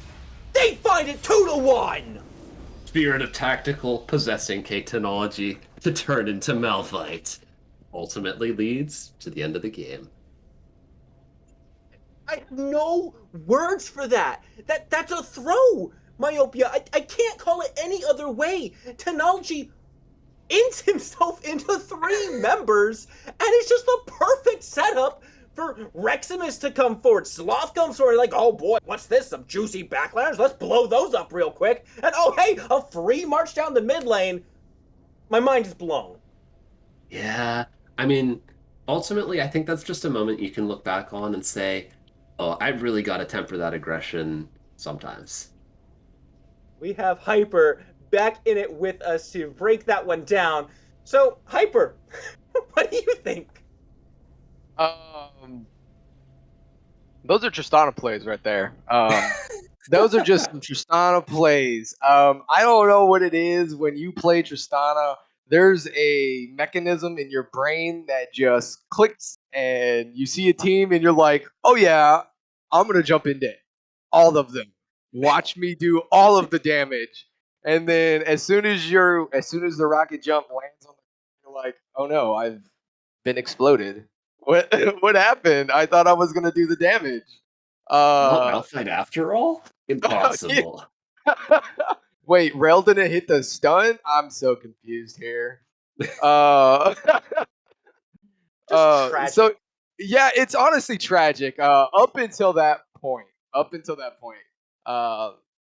the game was kind of going back and forth there a lot. You know, one dragon fight, one from Platoon, but Baboon Platoon, is that what it was? BP? Yes. I'm just gonna say BP. So they win a team fight, get the dragon, and then a couple minutes later, dragon spawns, and then the other side of the map wins the team fight, takes the dragon. So it was very back and forth, and it was a banger of the game. I really love I think it was Poppy trying to cheese back in the enemy jungler in the enemy jungle, and Pantheon gets the cheeky ward.